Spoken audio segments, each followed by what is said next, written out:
다음 토요일, 쿠포는 10시께야 랑티에를 데리고 들어왔다. 두 사람은 몽마르티의 토마네 식당에서 함께 양다리를 먹고 온 것이었다. 투덜거리지 마라, 주인 마님. 우린 얌전하니까. 이 친구하고 함께 있으면 위험하지 않다고. 정말 올바른 길을 걷게 해주니까 말이지. 쿠포가 말했다. 그리고 두 사람이 로시쉬아르가에서 만난 상황을 말해주었다. 저녁을 먹고 나서 카페 볼르느와르에서 한잔 하자고 하니까 랑티에가 마음씨 고운 여자와 결혼한 녀석은 술집 따위를 어슬렁거리는 것이 아니라고 거절했다는 얘기였다. 젤베지는 미소를 지으며 듣고 있었다. 물론 잔소리 같은 것은 할 생각이 없다. 그러기엔 너무나 당황하고 있었던 것이다. 생일잔치 이래로 언젠가는 옛 애인과 다시 만나리라고는 각오하고 있었다. 하지만 이런 시각에 잠자리에 들려는 때에 두 남자가 갑자기 들이닥치리라고는 예상치 못했다. 놀란 그녀는 떨리는 손으로 목에 걸린 머리채를 다시 걷어 올렸다. 쿠포는 다시 말을 이었다. 이 친구가 세심하게도 밖에서 마시기를 거절했으니 당신한테서 한 잔 얻어 마시려고. 그만큼은 당신이 우리에게 베풀어야지. 여직공들은 벌써 돌아간 지 오래였다. 쿠포 어머니와 나나는 방금 잠자리에 들어갈 참이었다. 그래서 젤베지는 문단속을 하던 참에 두 사람이 나타났기 때문에 가게를 열어둔 채 작업대 구석에 유리잔과 마시다 남은 꼬냑을 가져왔다. 랑티에는 그녀에게 직접 말하기를 피하며 서 있었다. 그러나 그녀가 술을 부어주자 큰 소리로 말했다.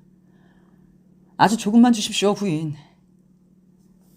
쿠포는 그 두 사람을 보고서 아주 솔직하게 이렇게 생각했다. 이들은 어리석은 짓은 하지 않을 것이다. 아마도. 과거는 과거가 아닌가. 9년이나 10년씩 원한을 품고 있으면 누구나 나중엔 얼굴을 맞댈 수 없게 되는 법이다. 아니, 그는 마음을 탁 터놓고 있는 사람이다. 게다가 그는 당사자들이 어떤 사람인지 잘 알고 있다. 성실한 여자와 성실한 남자, 두 사람의 친구이다. 그렇다. 그는 평온하다. 그들이 성실하다는 것을 알고 있으니까. 지금은 누이 동생이죠. 누이 동생에 불과하죠.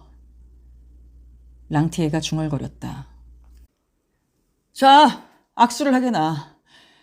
부르주아 따위는 엿먹어라. 뱃속에 이것이 들어있으면 백만장자보다도 더 기분이 좋지. 난 친구를 사귀는 것이 제일 좋단 말이야. 우정은 우정이니까. 그리고 그 이상 가는 것이 없으니 말이야. 쿠포가 큰 소리로 말했다. 그가 어찌나 흥분했던지 밥통을 주먹으로 몇 번이고 강하게 때렸기 때문에 두 사람은 그를 진정시켜야만 했다. 세 사람은 묵묵히 건배하며 마셨다. 그래서 젤베지는 마음 편하게 랑티에를 바라볼 수가 있었다. 왜냐하면 생일 잔칫날 밤엔 너무나 취하여 잘 볼 수가 없었기 때문이다. 그는 늘씬한 맛은 없었으며 통통하고 몸집이 작아서 팔도 다리도 움직이는 것이 아주 느렸다. 건달 생활로 얼굴은 살쪄 있었지만 그전처럼 이목구비는 미남형이었다. 게다가 얄팍한 코 밑 수염은 여전히 손질이 잘 되어 있어 그 때문에 35이라는 그의 나이를 정확히 알 수 있을 정도였다. 그날 그는 회색 바지에 진한 곤색 외투, 그리고 둥근 모자를 쓰고 있었다. 그리고 은사슬이 달린 회중시계를 가지고 있었고 사슬에는 추억이 깃들여 있는 듯 싶은 반지가 매달려 있었다. 난 그만 가겠소. 집이 멀어서. 그렇게 말하고 그는 이미 보도에 나가 있었는데 쿠포가 불러세워 이제부터는 집 앞을 지나칠 때면 잠시라도 들러가라고 약속을 지켰다. 그러는 동안 살그머니 자리를 뜬 젤베지가 셔츠바람으로 졸려서 멍청한 모습의 에티엔느를 밀면서 돌아왔다. 아이는 미소를 지으며 눈을 비비고 있었다. 그러나 랑티에의 모습을 보자 어머니와 쿠포에게 불안한 시선을 돌리며 멈칫거리면서 떨고 있었다. 저분을 모르겠니? 쿠포가 물었다. 아이는 고개를 떨구고 대답하지 않았다. 그러고 나서 알고 있다는 표시로 가볍게 끄덕였다. 그렇다면 멍청하니 있지 말고 키스를 해드려야지. 랑티에는 엄숙한 표정으로 조용히 기다리고 있었다. 에티엔느가 결심을 하고 다가가자 그는 몸을 굽혀 뺨을 내밀었다. 그리고 자기도 아이의 이마에 소리를 내며 키스를 해주었다. 그러자 아이는 감히 자기 아버지를 바라보았다. 하지만 그는 갑자기 울음을 터뜨렸다. 그리고 쿠포로부터 버릇이 없다고 야단을 맞아 미친 듯이 흐트러진 옷차림으로 도망을 쳤다. 가슴이 벅찬 거예요. 젤베지가 자신도 창백한 얼굴에 가슴이 벅찬 듯이 말했다. 이 녀석은 언제나 수줍고 얌전하기만 하고 착하기만 하다고. 곧 알게 되겠지만 난 엄격하게 기르고 있죠. 바로 당신에게도 친숙해질 것이오. 그리고 사람도 알아볼 줄 알아야지. 결국 이 아이만이 문제라면 우린 아웅다웅 할 필요가 없죠. 이 녀석을 위해서라도 일찍이 이렇게 해야만 했지. 아버지가 자식 만나는 것을 방해할 정도라면 차라리 목을 잘리는 것이 나을 거야. 쿠포가 설명했다. 게다가 그는 꼬냑병을 비우자고 말했다. 세 사람은 다시 건배를 했다. 랑티에는 놀라지 않았고 이제 침착해졌다. 돌아가기 전에 쿠포에게 얻어먹은 인사치레로 가게 문을 함께 닫아주겠노라고 고집했다. 그러고 나서 더러워진 손을 털고서 주인 부부에게 잘 자라는 인사를 했다. 그럼 잘 주무시오. 난 승합 마차라도 잡아 타겠소. 멀지 않아 또 찾아뵙겠소. 그날 밤 이래로 랑티에는 구투도르가에 자주 나타났다. 오는 것은 언제나 쿠포가 있을 때였으며 문턱에서 안부를 묻고 오직 그만을 만나러 온 것처럼 꾸몄다. 언제나 말쑥하게 수염을 깎고 단정하게 머리를 빗고 외투 차림으로 진열장 옆에 앉아 제대로 교육을 받은 사람처럼 예의 바르게 말을 했다. 이리하여 쿠포 부부는 그의 생활을 점점 자세하게 알게 되었다. 최근 8년간 그는 모자 공장을 경영했었다. 왜 그만두었냐고 사람들이 물으면 동료가 나쁜 놈이었다고만 대답했다. 그 동료는 한 고향 사람으로 여자 때문에 신세를 망친 악당이었다. 그래도 공장 주인이었다는 직함이 이미 지울래야 지울 수 없는 품위를 인품 전체에 남기고 있었다. 굉장한 계약이 체결될 듯 하다면서 그것이 결정되면 여러 모자집과의 거래로 자신의 생활도 안정될 것이고 막대한 이익을 얻게 된다고 언제나 말하고 있었다. 그때까지는 부자처럼 아무것도 하지 않고 두 손을 주머니에 집어넣고 양지 쪽을 산책이나 하겠다는 것이다. 그가 신세 한탄을 할 때 직공을 쓰려는 공장이 있다고 일러주면 그는 아주 가련하다는 듯이 피식 웃으면서 남을 위해 고생하며 굶어 죽고 싶진 않다고 했다. 쿠포가 말하는 바에 의하면 그 녀석이라고 해서 언제까지나 시간이란 공기를 마시고 사는 것은 아니라는 것이었다. 그야말로 빈틈없는 놈이지. 요령도 좋고 무엇인가 사업에 손을 대고 있다. 그 증거로 경기가 좋은 듯한 얼굴을 하고 있질 않나. 흰 와이셔츠에다 그 어떤 도련님이 멜 듯한 넥타이를 사는 데는 돈도 꽤 많이 들 테니까. 쿠포는 어느 날 아침 그가 몽마르티의 큰 거리에서 구두를 닦게 하고 있는 것을 본 일도 있었다. 사실 남의 일이라면 말도 많은 랑티에지만 자기 일일 경우에는 입을 다물거나 거짓말을 한다. 그는 자기가 어디에 사는지조차 말하려 들지 않았다. 아니, 좋은 직장을 찾을 때까지는 사뭇 여기저기 친구 집에서 기숙하고 있었던 것이다. 하지만 좀처럼 그곳에 붙어 있질 않는다는 핑계로 누구든 만나러 오는 것을 거절했다. 그는 흔히 말했다. 좋은 일자리란 열에 하나도 찾기가 힘들지. 상작과 같은 시시한 공장이라면 들어가는데 문제 없지만 24시간도 머물러 있을 수 없단 말이야. 이래서 월요일엔 몽르주의 샹피용네 공장에 들어가지만 저녁 되면 샹피용이 정치 문제로 날 지겹게 한단 말일세. 그 녀석 나와 의견이 다르지. 그런데 말이야, 화요일 아침에는 난 도망을 쳐버리지. 지금은 노예 시대가 아닐 뿐더러 하루 7프랑으로 몸을 팔 순 없는 노릇이지. 동짓달 초순이었다. 랑티에는 점잖게 오랑캐 꽃다발을 가지고 와서 그것을 젤베즈와 두 사람의 여직공에게 나누어 주었다.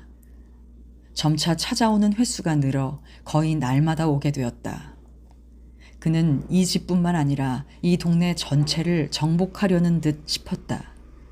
우선 클레망스와 위트와 부인을 유혹하여 연령에 상관없이 갖은 친절을 다 베풀었다. 한 달쯤 지나자 이 두 여직공은 그에게 홀딱 빠지고 말았다. 보슈 부부도 그가 관리실까지 찾아와서 매우 떠받드는 바람에 그 예의 바른 행동에 홀딱하고 말았다. 로리웨 부부는 또 어떠냐 하면 그 잔치 소동이 있던 날 디저트 때 온 남자의 정체를 처음엔 혹평했었지만 어느 날 랑티에가 찾아와서 그가 알고 있는 어떤 부인을 위하여 사슬을 하나 주문하고 아주 상냥하게 굴었기 때문에 그들은 그에게 의자를 권하기까지 했다. 그리고 랑티에의 얘기를 듣고 황홀해서 1시간이나 붙잡기도 했다. 뿐만 아니라 이처럼 훌륭한 남자가 어떻게 그따위 절름발이하고 함께 살 수 있었을까 하고 이상하게 생각했다. 이윽고 랑티에가 쿠포 부부를 찾아와도 이젠 누구나 당연한 일로 생각하게 되었다. 이렇게 그는 구투도르가 전체의 마음을 사로잡는 데 성공한 것이다. 구제만이 언제까지나 시무룩했다. 그가 있는데 랑티에가 오면 나가버리는 것이었다. 그런 녀석과 억지로 친지가 된다는 것은 어림도 없다는 식이었다. 그렇게 해서 누구나가 다 랑티에게 호의를 갖고 있는 가운데 젤베즈는 처음 몇 주간은 몹시 불안한 마음으로 살았다. 그녀는 벨지니의 고백을 듣던 날과 같은 열기를 명치게 느꼈다. 그녀가 몹시 두려워했던 것은 밤에 혼자 있을 때 불시에 랑티에가 들어와서 그녀를 끌어안으려고 한다면 도저히 반항할 힘이 없으리라는 생각이었다. 그녀는 그의 일을 지나치게 생각하고 있었다. 여전히 그의 일로 마음속이 꽉 차 있었다. 그러나 랑티에가 아주 예의 바르고 자신을 정면으로 보지도 않으며 다른 사람들이 딴 곳을 보는 동안 손끝으로 만지려 들지도 않는다는 것을 알고서 차츰 마음이 안정되어 갔다. 그리고 벨지니가 그녀의 마음을 짐작했는지 그런 생각을 하는 것은 상서롭지 못하다고 그녀를 비난했다. 무엇 때문에 젤베즈는 떤단 말인가. 그보다 더 점잖은 남자는 만나기 힘들다. 정말로 이제 그녀는 두려워할 필요가 없다. 그리고 그 갈색 머리의 키다리 여자가 어느 날 교묘히 꾸며서 그 두 사람을 한 구석으로 밀어넣고 서로의 기분을 이야기하게 했다. 랑티에는 말을 선택해가며 신중한 목소리로 자기 마음은 이미 죽었고 이제부턴 다만 자기 아들의 행복만을 생각할 예정이라고 했다. 그는 끝내 남프랑스에 있는 클로드에 대해서는 전혀 말이 없었다. 그는 밤마다 에티엔니의 이마에 키스를 해주었으나 어린애가 그대로 곁에 있으면 무엇라고 해야 좋을지를 몰라 어린애를 제쳐놓고 클레망스에게 찬사를 늘어놓았다. 그래서 젤베즈는 안심하고 마음속에서 과거가 사라져가는 것을 느꼈다. 랑티에가 눈앞에 있다는 그 사실이 플라상과 봉쾌르장의 추억을 잊어가게 했다. 랑티에와 끊임없이 만나고 있기 때문에 그녀는 이미 그를 몽상하는 일이 없게 되었다. 뿐만 아니라 옛날에 두 사람의 관계를 생각만 해도 자기 혐오에 사로잡힐 정도였다. 그리고 그녀는 다시금 아무런 가책도 느끼지 않고 더할 나위 없이 달콤한 기분에 잠겨 구제의 다정한 우정을 생각하고 있었다. 어느 날 아침 클레망스는 작업장에 다다르자 어젯밤 11시께 랑티에가 어떤 여자와 팔짱을 끼고 걷고 있는 장면을 보았다고 했다. 그녀는 짓궂게 굴 생각이 들어서 몹시 추잡한 말투로 그런 얘기를 하여 여주인의 안색을 살펴보았다. 그러나 클레망스가 아무리 추잡하게 설명을 덧붙여도 소용이 없었다. 젤베즈는 침착하니 하얀 드레스에 다림질을 계속하고 있었다. 가끔 얘기를 듣고 그녀는 입술에 미소를 머금었다. 밤에 랑티에가 오자 클레망스는 금발머리 여자의 일로 그를 놀려주며 재미있어 했다. 랑티에로서도 들킨 것을 오히려 좋아하는 눈치였다. 젠장, 그건 옛 친구야. 지금도 아무에게도 방해가 안 될 땐 가끔 만나보지.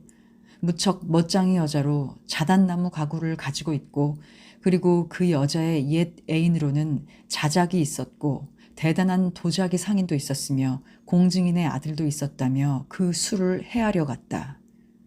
자기는 향수 냄새가 나는 여자가 좋다고 하면서 그 여자가 향수를 뿌려준 손수건을 클레망스의 코끝에 내밀었다. 그때 에티엔느가 들어왔다. 그러자 랑티에는 그 준엄한 표정으로 아이에게 키스를 하고 여자놀이란 별 볼 일 없는 것이며 자기의 마음은 이미 죽은 거나 마찬가지라고 덧붙여 말했다. 젤베즈는 몸을 움츠리고 일을 계속하면서 그 말에 일리가 있다는 듯이 고개를 끄덕였다. 클레망스에게는 짓궂은 심통의 보상이 돌아왔다. 왜냐하면 랑티에가 시치미를 떼면서 벌써 두서너 차례나 자기 몸을 꼬집고 있는 것을 뻔히 느끼면서도 그녀는 그 거리의 갈보년처럼 사향 냄새를 풍길 수 없어 질투심에 불타 있었기 때문이다. 봄이 돌아오자 이미 한 식구처럼 되어 있던 랑티에가 보다 더 친구들 가까이 있고 싶다며 근처에 살고 싶다고 했다. 그는 깔끔한 집으로 가구가 곁든 새방을 원했다. 보슈 아주머니만 아니라 젤베즈까지도 그런 방을 찾아주려고 열을 냈다. 가까운 동네 일대를 샅샅이 뒤졌다. 그러나 그는 주문이 너무 많았다. 큰 안마당이 있어야 하느니 1층이어야 하느니 하며 요컨대 갖은 편익을 조건으로 내세우는 것이었다. 이젠 밤마다 쿠포 부부 집에 와서 천정 높이를 재보기도 하고 방의 배치를 살피는 척하면서 마치 그것과 똑같은 방이 탐난다는 듯한 표정을 보이는 것이었다. 사실 다른 방 같은 것은 안중에도 없었다. 그 방의 조용하고 따뜻한 한 구석이라면 기꺼이 잠자리로 받아들이겠다는 것이었다. 그리고 언제나 다음과 같은 말을 하고는 조사하는 신용을 그만두는 것이었다. 제기랄, 당신네들 방은 정말 좋소. 어쨌든. 어느 날 밤 그가 이 집에서 저녁을 먹고 디저트 때 또다시 그런 얘기를 하자 이미 그와는 허물없는 사이가 된 쿠포가 갑자기 큰 소리를 치며 말했다. 여보게, 그럴 생각이 있다면 여기 머물러 있게나. 어떻게 잘 되어 가겠지. 그리고 그는 세탁물을 넣어둔 방을 소재만 하면 깨끗한 방이 된다고 설명했다. 에티엔느는 가게 마룻바닥에 이부자리를 펴고 재우면 만사가 해결된다는 것이었다. 그럴 순 없네. 그건 너무나 폐가 되니까. 호의는 고맙지만 그렇게 잡아넣으면 너무 더울 거야. 게다가 각자 프라이버시라는 것이 있자는가. 나는 자네들의 방을 지나가야만 하고 그건 때때로 좀 거북한 점이 있지. 랑티에가 말했다. 아, 이 어리석은 녀석. 여전히 어리석은 생각을 하는군. 하지만 궁하면 통한다고 방법은 있지. 그렇지 않은가? 그 방엔 창이 2개 있어. 그래, 창 하나를 마룻바닥까지 낮추어서 출입문으로 하면 된단 말이야. 그렇게 하면 자넨 안마당으로 드나들 수 있지. 못하면 셋문을 막아도 좋고. 그러면 자네는 자네, 우리는 우리대로 서로 사생활을 할 수 있단 말일세. 함석장이는 웃다가 목이 막혀 목소리를 가다듬으려고 기침을 하며 테이블을 쾅 때리고 말했다. 잠시 침묵이 감돌았다. 랑티에가 중얼거리듯 말했다. 아, 그래. 그렇게 된다면야 내가 무슨 말을 하겠는가. 하지만 역시 안 돼. 자네들에게 너무나 신세를 지게 될 테니 말이야. 그는 젤베지를 되도록 바라보지 않았다. 그러나 그는 분명히 그녀가 받아주겠다고 한마디 해주기를 기다리고 있었다. 그녀는 남편의 그런 생각에 몹시 당혹했다. 랑티에가 자기들과 동거한다는 생각이 불쾌했거나 불안했던 것은 아니다. 지저분한 세탁물을 어디다 둘 것인가 하고 고심했던 것이다. 그러나 쿠포는 방을 안배했을 경우에 여러 가지 편리한 점을 이것저것 늘어놓았다. 500프랑의 집세는 좀 비싼 편이다. 그런데 친구가 가구가 딸린 방에 매달 20프랑만 치러준다면 그로써도 많은 돈이 아니고 집세를 지불할 날엔 이쪽도 도움이 된다.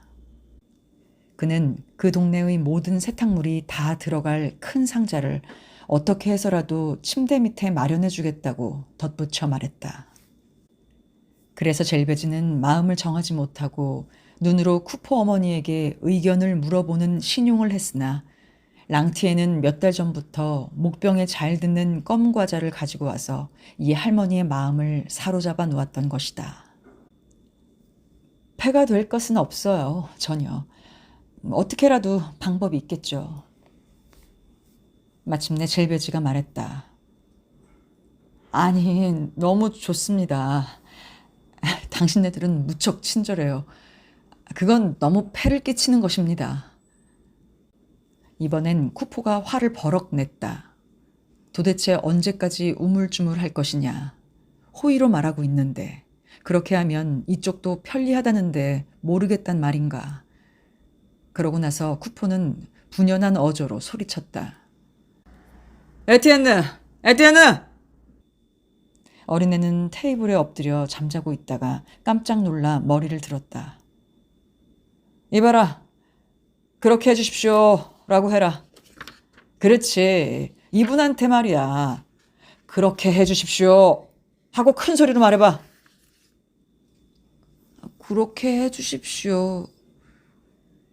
에티엔느는 졸려하며 말했다.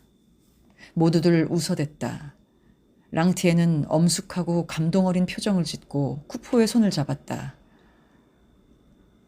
그렇게 하겠네. 그건 서로 간의 우정이란 말이지.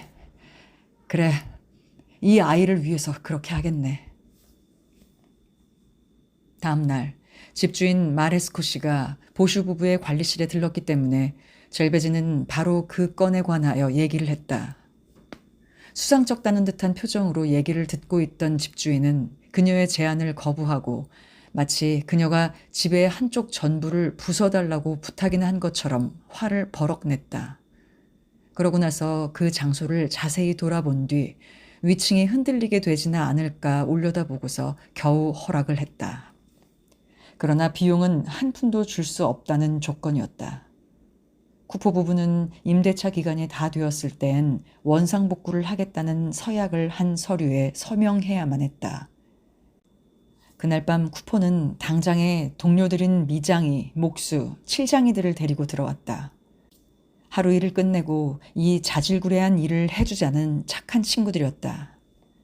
새로 문짝을 달고 방을 정리하는데 일에 기름칠을 하기 위한 몇 병의 포도주 값은 별도로 하고서도 그럭저럭 100프랑은 들었다. 쿠포는 친구들에게 품삯은 나중에 하숙인의 첫 방세로 치러주겠다고 했다.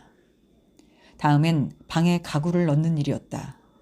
젤베지는 그 방에 쿠포 어머니의 옷장을 놓고 자기 방에서 가져온 테이블 1개와 의자 2개를 더했다. 그래서 결국 테이블보와 침대, 침구 일체는 사들여야만 했다. 합해서 133프랑인데 그녀는 그것을 10프랑의 월부로 치르기로 했다. 10달 정도는 랑티에의 20프랑이 빚 갚는 데 소요되겠으나 그 후에는 그런대로 짭짤한 수입이 될 수도 있을 것이다. 랑티에가 이사한 것은 6월 초순께였다.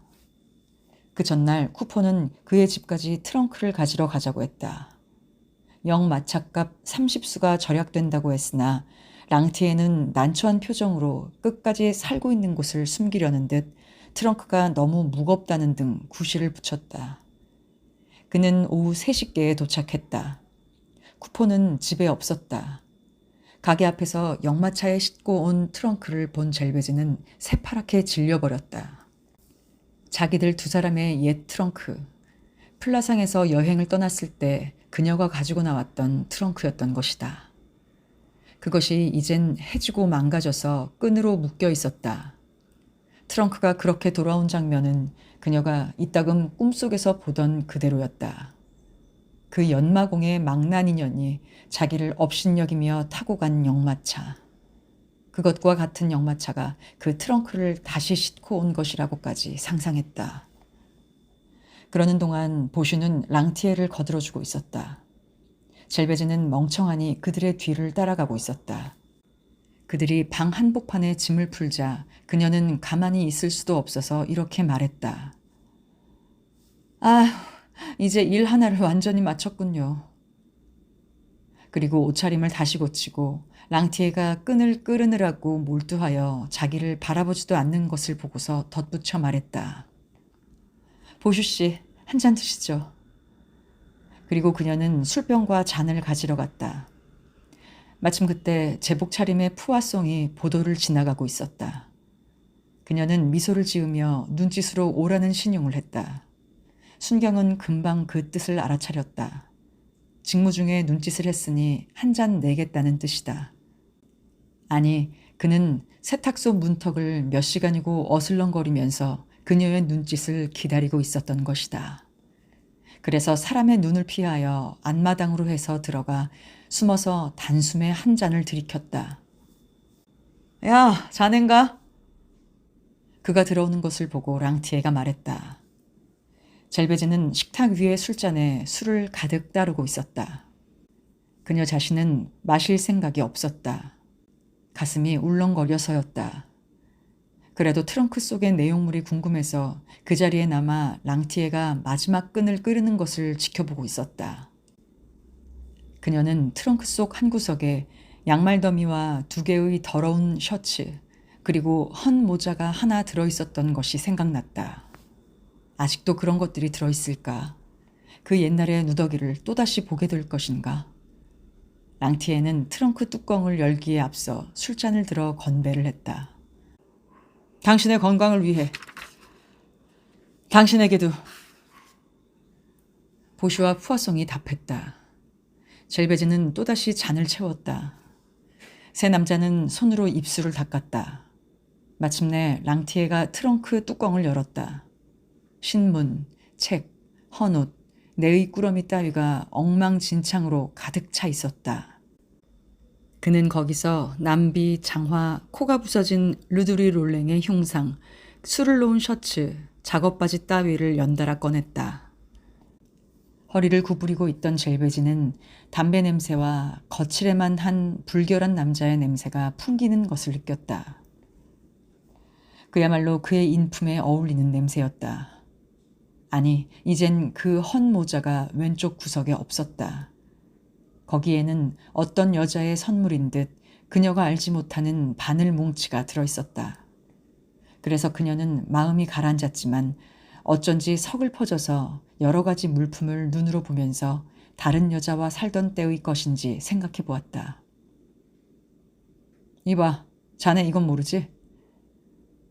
랑티에가 순경의 코 밑에 갖다 댄 것은 브뤼셀에서 인쇄된 나폴레옹 3세의 사랑이라는 판화가 곁든 작은 책자였다. 그 책엔 여러 가지 일화와 더불어 황제가 13살짜리 계집에 부엌대기를 어떻게 유혹했는가가 적혀 있었다. 사파는 나폴레옹 3세가 하반신은 나체인 채 레종 도네르 대훈장을 걸친 모습으로 그의 음욕에서 도망치려는 소녀를 뒤쫓고 있는 그림이었다. 아, 그래. 언제나 그 모양이라고. 은근히 음란한 본능에 쏠린 보슈가 외쳤다. 푸아송은 아연실색했다. 그는 황제를 변호할 말을 도저히 찾아낼 수 없었다. 책에 그렇게 쓰여 있으니 거짓말이라고 할 수도 없다. 랑티에가 놀리는 듯한 표정으로 그 사파를 언제까지나 코 밑에 들이대는 바람에 팔짱을 끼고 뜻하지 않게 다음과 같이 말했다. 그러니 어쩌란 말이야. 그도 사람이니 당연하지 않은가. 랑티에는 그 대답에 말문이 막혀버리고 말았다. 그는 책과 신문을 장롱 판자 위에 늘어놓았다. 그리고 가구 테이블 위에 조그만 책꽂이라도 하나 걸려 있었으면 하는 눈치였기 때문에 젤베즈는 하나 마련해 보겠노라고 약속했다. 루이블랑의 10년사, 단 제 1권만은 원래 가지고 있지 않다.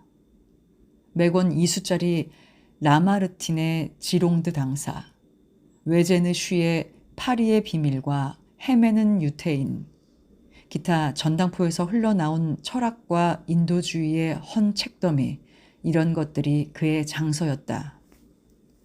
그러나 그 중에서 특히 그가 감동과 경의의 눈초리로 바라보는 것은 신문이었다. 그것은 수년 내의 수집품이었다. 카페에서 신문을 읽고 자신과 의견이 같은 좋은 논설을 찾아낼 때마다 그는 그 신문을 사서 모으는 것이었다. 이리하여 모든 날짜의 모든 명칭의 신문을 무질서하게 꾸려놓은 큰 다발을 가지고 있었다. 트렁크에서 그 신문 다발을 꺼내자 정다운 표정으로 그것을 두들기며 두 사나이에게 말했다. 이봐, 이런 거 보았나? 이것은 아빠 것이지. 이렇게 훌륭한 것을 가지고 있다고 자랑할 수 있는 사람은 아무도 없지. 그 속에 무엇이 씌어 있는지 자네들은 상상도 못해. 여기 적혀 있는 생각을 반쯤이라도 실행한다면 사회는 당장에 깨끗해질 거야. 그렇지, 자네의 황제도, 그 졸개 순경도 거품을 마시게 될 걸세. 그러나 그의 말은 순경에 의하여 제지당했다. 순경의 얼굴은 하얗게 질려 붉은 코 밑 수염과 카이젤 수염이 떨리고 있었다. 그럼 군대는 어찌하고? 그러자 랑티에가 버럭 화를 냈다. 그는 신문을 주먹으로 두드리며 고래고래 소리를 쳤다. 난 군국주의의 소멸과 인민의 우애를 요구한다. 특권, 칭호, 독점의 폐지를 요구한다. 급류의 평등화, 이윤의 재분배를 요구한다. 프롤레타리아의 영광이 있으라. 모든 자유, 알겠는가? 모든 것이 말이다. 그리고 이혼의 자유도. 그래, 이혼의 자유. 그건 도덕을 위해서지. 보슈가 지지했다. 푸아송은 준엄한 표정을 하고 있었다. 그리고 그는 대답했다. 하지만 자네들이 말하는 자유 같은 것은 바라지 않으며 난 충분히 자유롭단 말이다. 자네가 자유를 바라지 않는다면 랑티에가 말이 막힐 정도로 흥분하여 소리쳤다. 아니야, 자네들은 모두 자유롭지 않아. 자유를 바라지 않는다면 카이엔느의 감옥으로 보내주지. 그래, 카이엔느로. 자네의 황제와 그 일당인 돼지 새끼들을 모조리 묶어서. 그들은 만날 때마다 이처럼 독서를 서로 퍼붓는 것이었다. 그럴 때마다 논쟁을 싫어하는 젤베지가 중재에 나섰다. 그녀는 그 옛날의 정사의 깃든 냄새로 가득 찬 트렁크를 바라보는 동안 망연자실에 빠져버렸지만 그 상태에서 깨어나자 새 사나이에게 술잔을 권했다. 쿠포가 돌아왔기 때문에 두 번째 포도주병을 비워버렸다. 그러고 나서 순경은 안마당으로 빠져나가 보도에 나서자 언제나처럼 규칙적인 발걸음으로 몸을 젖히고 엄격한 모습으로 걷기 시작했다. 처음에는 세탁소 안의 모든 것이 엉망이었다. 랑티에는 독립된 방과 전용의 출입문과 열쇠를 가지고 있었으나 결국에 가서는 셋문을 폐쇄하기로 했기 때문에 대개의 경우 그는 가게로 드나들게 되었다. 더러워진 세탁물 처리에도 젤베지는 크게 어려움을 겪었다. 남편이 자기 입으로 말해놓고서도 얘의 큰 상자를 만들어주지 않았기 때문이다. 할 수 없이 그녀는 세탁물을 거의 구석마다에 주로 자기 침대 밑에 쑤셔 넣게 되었는데 여름밤 같은 땐 기분 좋은 일이 아니었다. 또 한 가지, 밤마다 가게 한복판에 에티엔느의 잠자리를 마련해 주어야 한다는 것이 그녀는 몹시 귀찮았다. 여직공들이 밤일을 할 때면 어린애는 기다리는 동안 의자에서 졸고 있었다. 그래서 구제가 전에 자기 주인이었던 기계상이 릴에서 견습공을 구하고 있는데 그곳으로 에티엔느를 보내면 어떻겠느냐고 제안하자 그녀는 그 말에 마음이 움직였다. 게다가 아이도 집에서는 별로 재미가 없었기 때문에 독립하고 싶어 하며 그녀에게 승낙을 졸라댔기에 더욱더 그러했다. 다만 그녀는 랑티에가 딱 거절하지 않을까 하는 것이 걱정이었다. 그녀는 그가 아들 가까이 있고 싶은 나머지 여기에 살게 되었으니까 이사 온 지 겨우 2주일 만에 아들을 내보낼 생각은 없으리라고 생각했다. 그러나 그녀가 떨면서 그 얘기를 꺼내자 그는 그 생각에 대찬성을 하며 젊은 노동자는 지방을 보아둘 필요가 있다고 했다. 에티엔느가 출발하는 날 아침, 랑티에는 노동자의 권리에 대하여 한바탕 늘어놓은 다음 그에게 키스를 해주며 엄숙하게 말했다. 알겠나? 생산자는 노예가 아니라는 것을 명심해야 해. 생산자가 아닌 자는 모두 도둑이란 말이다. 집안은 전과 같은 평범한 생활로 되돌아갔다. 그리고 만사가 안정되고 새로운 습관에 젖게 되었다. 젤베즈는 더러운 세탁물이 너절하게 널브러져 있는 것에도 랑티에가 어슬렁거리는 것에도 익숙해졌다. 랑티에는 여전히 그 큰 사업이란 것을 운운했다. 머리를 단정하게 빗질하고 하얀 와이셔츠를 입고 외출하는 일도 많았고 행방을 숨기고 외박하는 일도 있었다. 그러다가 돌아올 때에는 피로하여 머리라도 뻐개질 것 같다는 표정을 했다. 마치 24시간 계속 중대한 용건이라도 의논하고 돌아온 것 같은 표정이었다. 사실은 건들거리며 놀다 온 것이었다. 정말로 이 사나이는 손에 못이 박힐 염려는 없었다. 그는 보통 10시쯤에 일어나서 날씨가 좋으면 오후에 산책을 하고 비라도 오는 날엔 가게에 앉아서 신문을 보았다. 실로 그곳이야말로 그에게 안성맞춤의 장소였다. 치맛자락에 둘러싸이면 더할 나위 없이 기분이 좋고 여자들의 천박한 말을 좋아하여 여자들이 가장 많이 모인 곳에 어벌쩡하게 끼어들어 어떻게든 그런 말을 하게끔 조정하면서도 자기 자신은 지극히 품위 있는 말을 하는 그런 사내였다. 그가 세탁부나 숙녀 같지 않은 여자와 상종하는 것을 좋아하는 까닭이 바로 그것이었다. 클레망스가 생각하는 것을 마구 짓거려대고 있는 동안 그는 멋진 수염을 매만지며 상냥하게 미소 짓고 있었다. 작업장의 냄새, 노출된 팔로 다림질을 하는 땀투성이의 여자들, 마치 침실인 양 근처 동네 부인들의 내복이 흐트러져 있는 이 한 모퉁이가 그에겐 꿈에서 본 잠자리이거나 오랫동안 찾아다니던 나태와 쾌락의 피난처만 같았다. 초기에 랑티에는 푸아소니엘과 모퉁이에 있는 프랑스완의 가게에서 식사를 했다. 그러다 일주일에 7일 중 서너 차례는 쿠포 부부와 함께 저녁 식사를 했다. 그래서 마침내는 토요일마다 15프랑을 내놓을 테니 그들과 함께 식사를 하게 해달라고 했다. 그렇게 되자 그는 도무지 집을 떠나지 않고 완전히 눌러앉고 말았다. 아침부터 저녁까지 셔츠바람으로 가게와 방을 오가며 큰 소리로 일을 지시하고 있는 그의 모습이 보였다. 그는 손님 접대까지 하고 가게 안 지시까지 했다. 프랑스완의 집 술맛이 마음에 안 든다고 젤베즈를 설득하여 앞으로는 술은 이웃 석탄집 비구른의 집에서 사오게 했다. 그래서 물건 사는 것을 이용하여 그는 그 집 여편네를 보슈와 함께 찍어보려고 꾀하고 있었다. 다음으로 그는 쿠들룬의 빵은 잘못 구워졌다고 하며 포브르 푸아소니엘에 있는 비엔나 출신의 빵 장수 메이연의 집으로 오귀스틴느를 시켜 빵을 사러 보냈다. 또 식료품 가게 르옹그르도 역시 바꿔치고 말았다.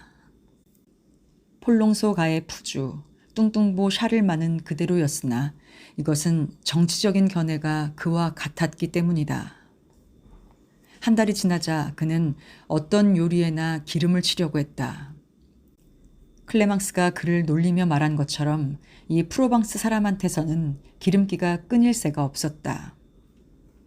랑티에는 스스로 오믈렛을 만들었는데 그것은 양쪽으로 뒤집어 크레프빵보다 더 구운 오믈렛으로 군용 건빵이라고 할 만큼 딱딱했다.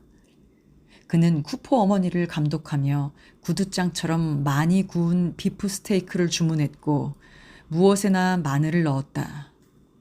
샐러드에 곁들이를 썰고 있노라면 이따위 찌꺼기 채소에는 독이 들어있을지도 모른다고 외치며 버럭 화를 냈다. 그러나 그가 가장 좋아하는 것은 삶은 국수 종류를 넣은 진한 수프로서 그것에는 기름을 반 병이나 들이부었다. 그것을 먹는 것은 그와 젤베즈뿐이었다. 다른 파리 태생의 사람들은 어느 날 그것을 먹어보다가 하마터면 토할 뻔했다. 랑티에는 점차 집안일에까지도 간섭하게 되었다. 로리웨 부부가 쿠퍼 어머니에게 줄 백수를 언제나 주저하기 때문에 그들을 상대로 소송을 걸 수도 있는 일이라고 그는 설명했다. 로리웨 부부는 세상을 깔보고 있는 것이 아닌가. 한 달에 10프랑은 내놓아야 한다. 그렇게 말하고 그는 그 10프랑을 받으러 갔는데 그 태도가 정말로 대담하고 상냥해서 사실장이도 차마 거부하지 못했다. 지금에 와서는 르라 부인도 5프랑짜리 금화를 2닙 내고 있었다. 쿠포 어머니는 랑티에의 두 손에 키스라도 할 기세였다. 게다가 랑티에는 이 노파와 젤베즈 사이에 알력이 일어나면 멋진 중재 역할을 해냈다. 젤베즈가 참을 수가 없어서 시어머니에게 심하게 굴어 시어머니가 침대로 가서 울기라도 하면 그는 두 사람을 한꺼번에 야단치며 당신네들은 그 알량한 인품으로 세상 사람들을 즐겁게 해주고 있다고 생각하느냐고 물으면서 억지로 두 사람을 키스시켰다. 나나에 대해서도 마찬가지였다. 그의 의견에 의하면 이 아이의 교육은 전혀 되먹지 못했다는 것이다. 그 점에 있어서 그의 생각은 틀리지 않았다. 아버지가 그 딸을 때리면 어머니는 역성을 들고 거꾸로 어머니가 때리면 아버지가 덤벼드는 판국이었다. 나나는 양친이 말다툼을 하는 것을 보고서 좋아라 하며 무슨 짓을 해도 야단맞지 않는다는 것을 처음부터 알아차리고 멋대로 장난질을 쳤다. 이제는 건너편 편자 공장으로 놀러가는 버릇까지 생겨 온종일 짐차 앞대에 매달려 시소를 하거나 대장간의 붉은 불에 비친 컴컴한 안마당 안쪽에서 개구장이들과 숨바꼭질을 하기도 했다. 그러다가 쾅쾅 울려대는 쇠망치 소리에 쫓긴 듯이 갑자기 개구장이들을 거느리고 머리는 산발을 하고 얼굴은 진흙투성이가 되어 함성을 지르며 달려오는 것이었다. 이 계집애를 야단칠 수 있었던 것은 랑티에뿐이었다. 게다가 이 계집애는 랑티에를 잘 구슬리는 재주를 갖고 있었다. 이 10살짜리 계집애는 성숙한 여자처럼 랑티에 앞을 교태를 부리며 걸어다니면서 벌써부터 음란성을 담뿍 지닌 눈초리로 그에게 추파를 던졌다. 결국 그가 이 계집애의 교육도 맡게 되어 춤과 은어를 가르쳐 주었다. 이렇게 해서 한 해가 흘러갔다. 근처 사람들은 랑티에가 연금을 타고 있다고 생각했다. 그렇게라도 생각되지 않으면 쿠포 일가의 경기 좋은 생활이 설명되지 않았기 때문이다. 틀림없이 젤베즈는 쉴 새 없이 돈을 벌고 있었다. 그러나 지금에 와서는 무위도식하는 두 사나이를 먹여 살리고 있는 것이며 가게에서 버는 것만으로도 충분할 리가 없었다. 더더욱 세탁소 경기가 나빠지고 단골은 줄어들고 고용한 여직공들이 아침부터 밤까지 빈들거리고 놀고 있으니 말할 나위도 없었다. 사실 말하자면 랑티에는 방값도 식비도 전혀 내지 않고 있었다. 처음 몇 달 동안은 돈을 얼마씩 내고 있었으나 마침내는 큰 돈이 들어올 예정이니까 그때 한꺼번에 지불하겠다며 그냥 지내왔다. 젤베즈는 이미 그에게 일상팀의 돈도 내라고 할 기력조차 없었다. 그녀는 빵도 포도주도 고기도 외상으로 샀다. 도처에서 외상값은 늘고 날마다 3프랑 내지 4프랑이 늘어났다. 그녀는 가구상에게도 미장이와 목수와 칠장이 등 세 사람의 동료들에게도 단 한 푼도 돌려주지 못하고 있었다. 이 사람들은 불평을 늘어놓기 시작했고 상점들도 그녀에게 불친절하게 되었다. 그녀는 막대한 빚 때문에 머리가 돈 것 같았다. 공연이 멍청하게 있고 제일 비싼 것만 사고 그 돈을 치를 수 없게 되자 얘의 식도락에 한껏 묻혀버렸다. 그러나 근본이 성실한 여자였기 때문에 어떻게 하면 좋을지 모르는 대로 어쨌든 출입하는 장사치들한테 백수짜리 한 움큼씩 나누어 주려고 아침부터 밤까지 수백 프랑씩 벌 일을 몽상하고 있었다. 마침내 그녀는 꼼짝 못하게 되었다. 그리고 몰락되어 갈수록 가게를 확장하려는 얘기만 했다. 그런데 한창 더위가 심한 여름에 클레망스가 가게를 그만두었다. 여직공이 둘이 있을 정도의 일거리도 없었고 몇 주씩이나 급료도 지체했기 때문이다. 이 파산 상태의 한가운데에서도 쿠포와 랑티에는 그저 먹어대기만 했다. 이 사내들은 턱까지 쳐넣고 가게를 들어먹으며 가게를 엉망으로 만들고 살만 피둥피둥 쪄 있었다. 그리고 서로 경쟁하여 두 사람 몫씩 먹어치우고 먹고 난 후에는 소화를 빨리 하기 위해서라고 장난질을 하며 서로 배를 두들기는 것이었다. 동네 안에서 가장 큰 화제거리는 젤베즈와 랑티에가 정말로 그 전의 관계를 회복했느냐는 것이었다. 그 점에 있어서 의견은 두 갈래로 갈라져 있었다. 로리웨 부부가 말하는 바에 의하면 젤베즈는 랑티에를 다시 소나귀에 넣으려고 갖은 수단을 다 부렸지만 사내 쪽은 전혀 그럴 생각이 없으며 그녀가 너무나 늙어 빠졌다고 생각하여 도시의 분을 더덕더덕 붙인 어린 계집애를 몇씩이나 갖고 있다고 했다. 보슈 부부의 말은 그와 정반대로 젤베즈는 첫날 밤부터 얼간이 쿠포가 코만 골기 시작하면 당장에 옛날 영감을 만나러 간다는 것이었다. 어쨌든 그러한 생활은 바람직하지 못한 일이지만 세상에는 추잡한 일이 아주 많으며 그보다 더 고약한 일도 아주 많아서 사람들은 결국 이 삼각관계를 자연스러운 것으로 여기게 되었다. 아니, 오히려 좋은 일이라고 생각하게까지 되어버렸다. 왜냐하면 싸움 같은 것은 결코 하지 않았고 예의도 제대로 지키고 있었기 때문이다. 확실히 이 근방 다른 집 살림살이를 들여다보면 훨씬 더 심한 악취를 풍기고 있을 것이다. 적어도 쿠포 부분의 집에서는 다정한 분위기가 감돌고 있었다. 세 사람이 다 함께 먹는 것에 맥을 못 추고 술에 취해 얌전히 함께 잠이 들어 이웃 사람들의 단잠을 방해하는 따위의 일은 없었다. 게다가 이 근방 사람들은 랑티에의 예절 바른 태도에 녹아버렸다. 이 아첨장이 사나이는 수다 떠는 여자들 앞에선 입을 다물고 있었다. 젤베지와의 관계에 대하여 모두들 의심을 품고 있을 때조차, 즉 청과물집 마누라는 내장집 마누라 앞에서 그런 망측한 관계가 어디 있겠느냐고 부정하자 내장집 마누라가 그건 정말 유감스러운 일이라고 말할 때조차 입을 다물고 있었다. 그렇게 되면 쿠폰의 집안일이 흥미 없어지기 때문이었다. 그러나 젤베즈는 그런 일에는 신경을 쓰지 않고 그런 추잡한 것은 생각지도 않았다. 매정한 여자라고 비난을 받을 정도였다. 집안 사람들에게는 랑티에에 대한 그녀의 원한이 이해되질 않았다. 정사에 관한 일이라면 만사를 제쳐놓고 끼어드는 르라 부인은 밤마다 찾아왔다. 그녀의 말에 의하면 랑티에에게는 어쩔 수 없는 매력이 있어서 그는 아무리 의젓한 부인이라도 그 품 안에 굴러떨어지지 않을 수 없는 그런 남자이며 보쇼 아주머니라 할지라도 10살만 더 젊다면 도저히 그 정조를 지키지 못할 것이라고 했다. 은연중의 음모가 차츰 커가며 젤베지를 압박했다.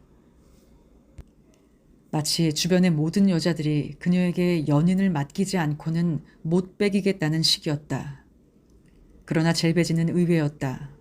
랑티에에게 그다지 매력을 느끼지 못했다. 물론 그는 옛날과 달라져서 좋아졌다. 언제나 외투를 입고 있었고 카페나 정치 집회에서 교양도 쌓았다. 다만 젤베즈로선 그에 대하여 너무나 잘 알고 있었기에 그의 두 눈을 통해 그의 영혼까지 환히 들여다보고 있었으며 거기엔 그녀가 아직까지 가느다란 전율을 느끼는 것들이 수없이 많이 엿보였다. 한마디로 말해서 그토록 다른 여자들한테 그가 좋게 보인다면 어째서 그녀들이 그 남자에게 직접 손을 내밀지 않을까? 어느 날 그런 말을 가장 열을 올리고 있는 벨지니에게 넌지시 건네보았다. 그러자 르라 부인과 벨지니는 그녀를 충동하느라고 랑티에와 클레망스와의 정사를 얘기해 주었다. 그렇다. 젤베지는 아무것도 알아차리지 못했었다. 하지만 그녀가 볼일로 외출하면 랑티에는 바로 그 여직공을 방으로 데리고 들어갔던 것이다. 이 즈음엔 두 사람이 함께 있는 것을 목격했으니 그는 분명히 그 여자 집으로 만나러 갔을 것이다. 그러니까 그게 나와 무슨 관계가 있단 말이죠? 좀 떨리는 목소리로 젤베지가 말했다. 그리고 젤베지는 벨지니의 노란 눈동자를 보니 거기에는 고양이 눈 같은 금빛 불꽃이 반짝이고 있었다. 그렇다면 이 여자는 아직도 날 원망하여 나로 하여금 질투를 느끼게 하려는 것일까? 그러나 바느질장이 여자는 딴전을 피우며 이렇게 대답했다. 물론 당신에겐 아무 관계도 없겠죠. 하지만 그런 여자와는 손을 끊으라고 랑티에게 일러줘야죠. 그따위 계집과 상종하면 결국 좋은 일이 없을 테니까. 무엇보다도 좋지 못한 일은 랑티에가 한간의 소문을 기회로 젤베지에 대한 태도를 바꾸었다는 것이다. 이제는 그녀와 악수라도 하면 한참 동안 손을 놓지 않았다. 그는 뻔뻔스러운 눈초리로 훑어보며 그녀를 짜증나게 했다. 그리고 그 눈초리에서 그가 무엇을 구하고 있는가를 확실히 읽을 수가 있었다. 그는 그녀의 뒤를 지나갈 때면 무릎을 그녀의 스커트 속으로 집어넣고 그녀를 녹이려는 듯이 목덜미에 숨결을 불어댔다. 그러나 난폭한 짓을 하거나 자기의 마음을 고백하지 않은 채 아직 기다리고 있었다. 그런데 어느 날 밤 그녀와 단둘이 있게 되자 그는 아무 말 없이 그녀에게 달려들어 벌벌 떠는 그녀를 가게 안 벽까지 밀고 가서 키스하려 들었다. 마침 그때 우연히도 구제가 들어왔다. 그래서 그녀는 몸을 틀면서 피했다. 세 사람은 아무 일도 없었던 것처럼 두서너 마디 말을 나누었다. 구제는 파랗게 질린 얼굴로 고개를 숙였다. 자기가 두 사람을 방해한 것이다. 젤베지가 지금 몸을 비튼 것은 다른 사람 앞에서 키스하는 것을 보이고 싶지 않았기 때문이다 라고 그는 생각했다. 다음 날 젤베지는 가게에서 발을 굴러댔다.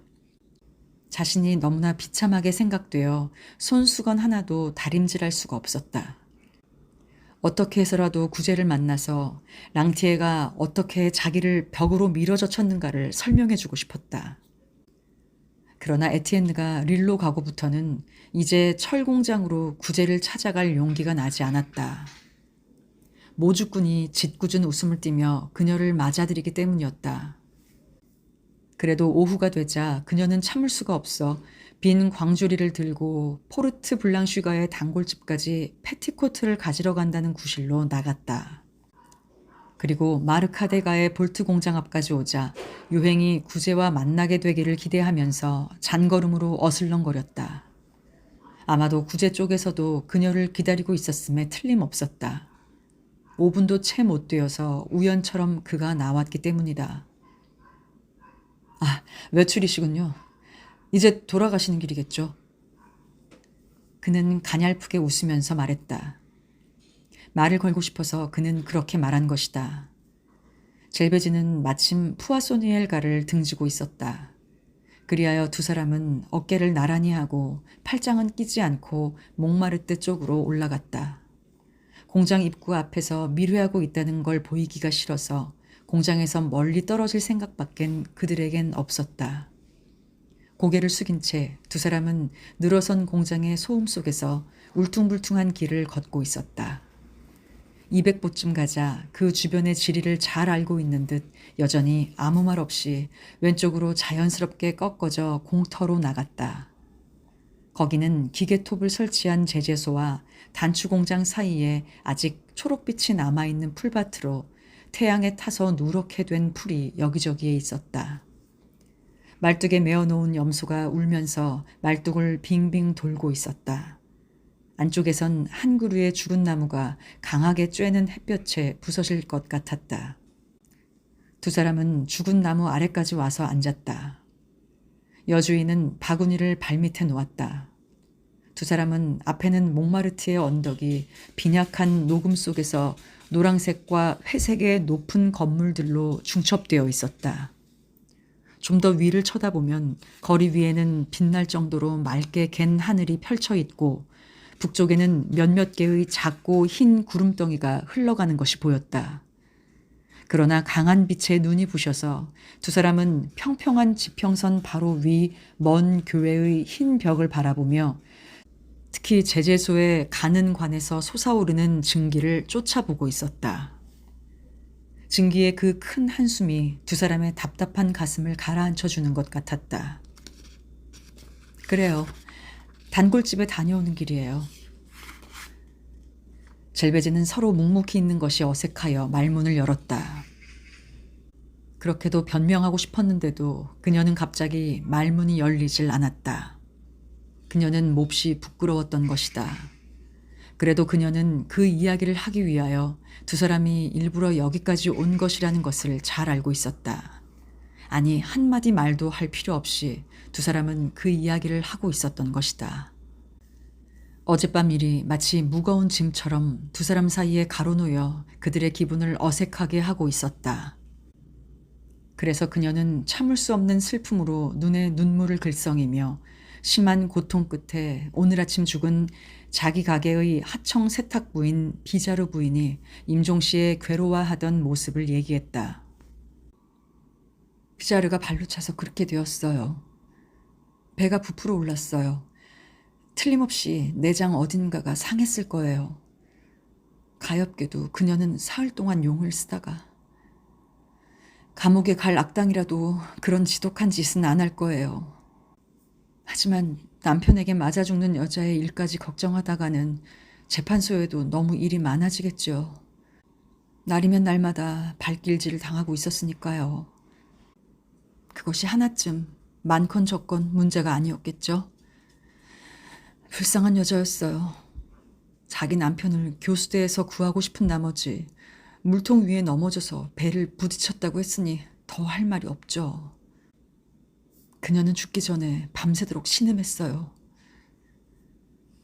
대장장이는 입을 다문 채 손을 떨면서 풀을 뜯고 있었다. 젤베지는 계속했다. 아직 2주일도 안 됐어요.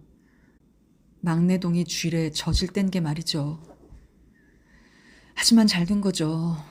어린애도 괴로워하지 않아도 될 테니 말이에요. 할 수 없는 일이죠. 저 꼬마 랄리가 갓난아기 둘을 돌보아주게 되는 거예요. 아직 8살도 안 되었지만 진짜 엄마처럼 진지하고 분별력 있는 애예요. 그런데 아버지란 자는 그 애를 마구 때리는 거예요. 정말로 괴로움을 받기 위해 태어나는 사람도 있는가 봐요. 구제는 그녀를 바라보며 입술을 떨면서 벼란간 말했다. 당신이야말로 어제 내 마음을 괴롭게 했어요. 그래, 정말 괴로웠어요. 젤베지는 창백하니 두 손을 맞잡고 있었다. 그러나 그는 역시 말을 이었다. 나도 압니다. 어차피 그렇게 될 줄 알고 있었습니다. 다만 나를 믿고서 사정을 털어놓았더라면 좋았을 것을. 그랬으면 나도 애태우지 않아도 좋았을 텐데. 그는 끝까지 말을 할 수가 없었다. 동네 사람들이 말하고 있는 것처럼 구제도 그녀가 랑티에와의 관계를 회복했다고 믿고 있다고 여기고 젤베지가 갑작스레 일어났기 때문이다. 그리고 그녀는 두 팔을 뻗으며 외쳤다. 아니에요, 아니에요. 맹세하겠어요. 그가 날 억지로 밀고 가서 키스하려고 했어요. 정말이에요. 하지만 그의 얼굴은 제 얼굴에 닿지도 않았어요. 그리고 처음 있는 일이에요. 그 사람이 그런 짓을 하려는 것이. 그래요. 제 생명을 걸고서라도, 제 애들의 생명을 걸고서라도, 제가 가지고 있는 가장 중요한 것 그 전부를 걸고서라도 맹세합니다. 그러나 대장장이는 고개를 내저었다. 그는 믿을 수가 없었다. 여자라는 것은 언제나 그런 경우에 부정하는 법이니까. 그러자 젤베지는 매우 진지한 표정으로 말을 이었다. 구제 씨, 당신은 저를 잘 알고 계세요. 전 그렇게 거짓말하는 여자가 아니에요. 정말이에요. 그런 일은 없었어요. 맹세코 말이에요. 앞으로도 그렇게 되진 않을 거예요. 절대로. 만일 그런 꼴이 된다면 전 그야말로 인간 하치죠. 다시는 당신 같은 진실한 사람과 친할 수 없지요. 이렇게 말하고 있는 그녀의 얼굴이 어찌나 아름답고 솔직하던지 그는 그 손을 잡아 다시 앉혔다. 이제 그는 느긋한 마음으로 숨을 돌렸다. 그리고 그는 마음속으로 웃고 있었다.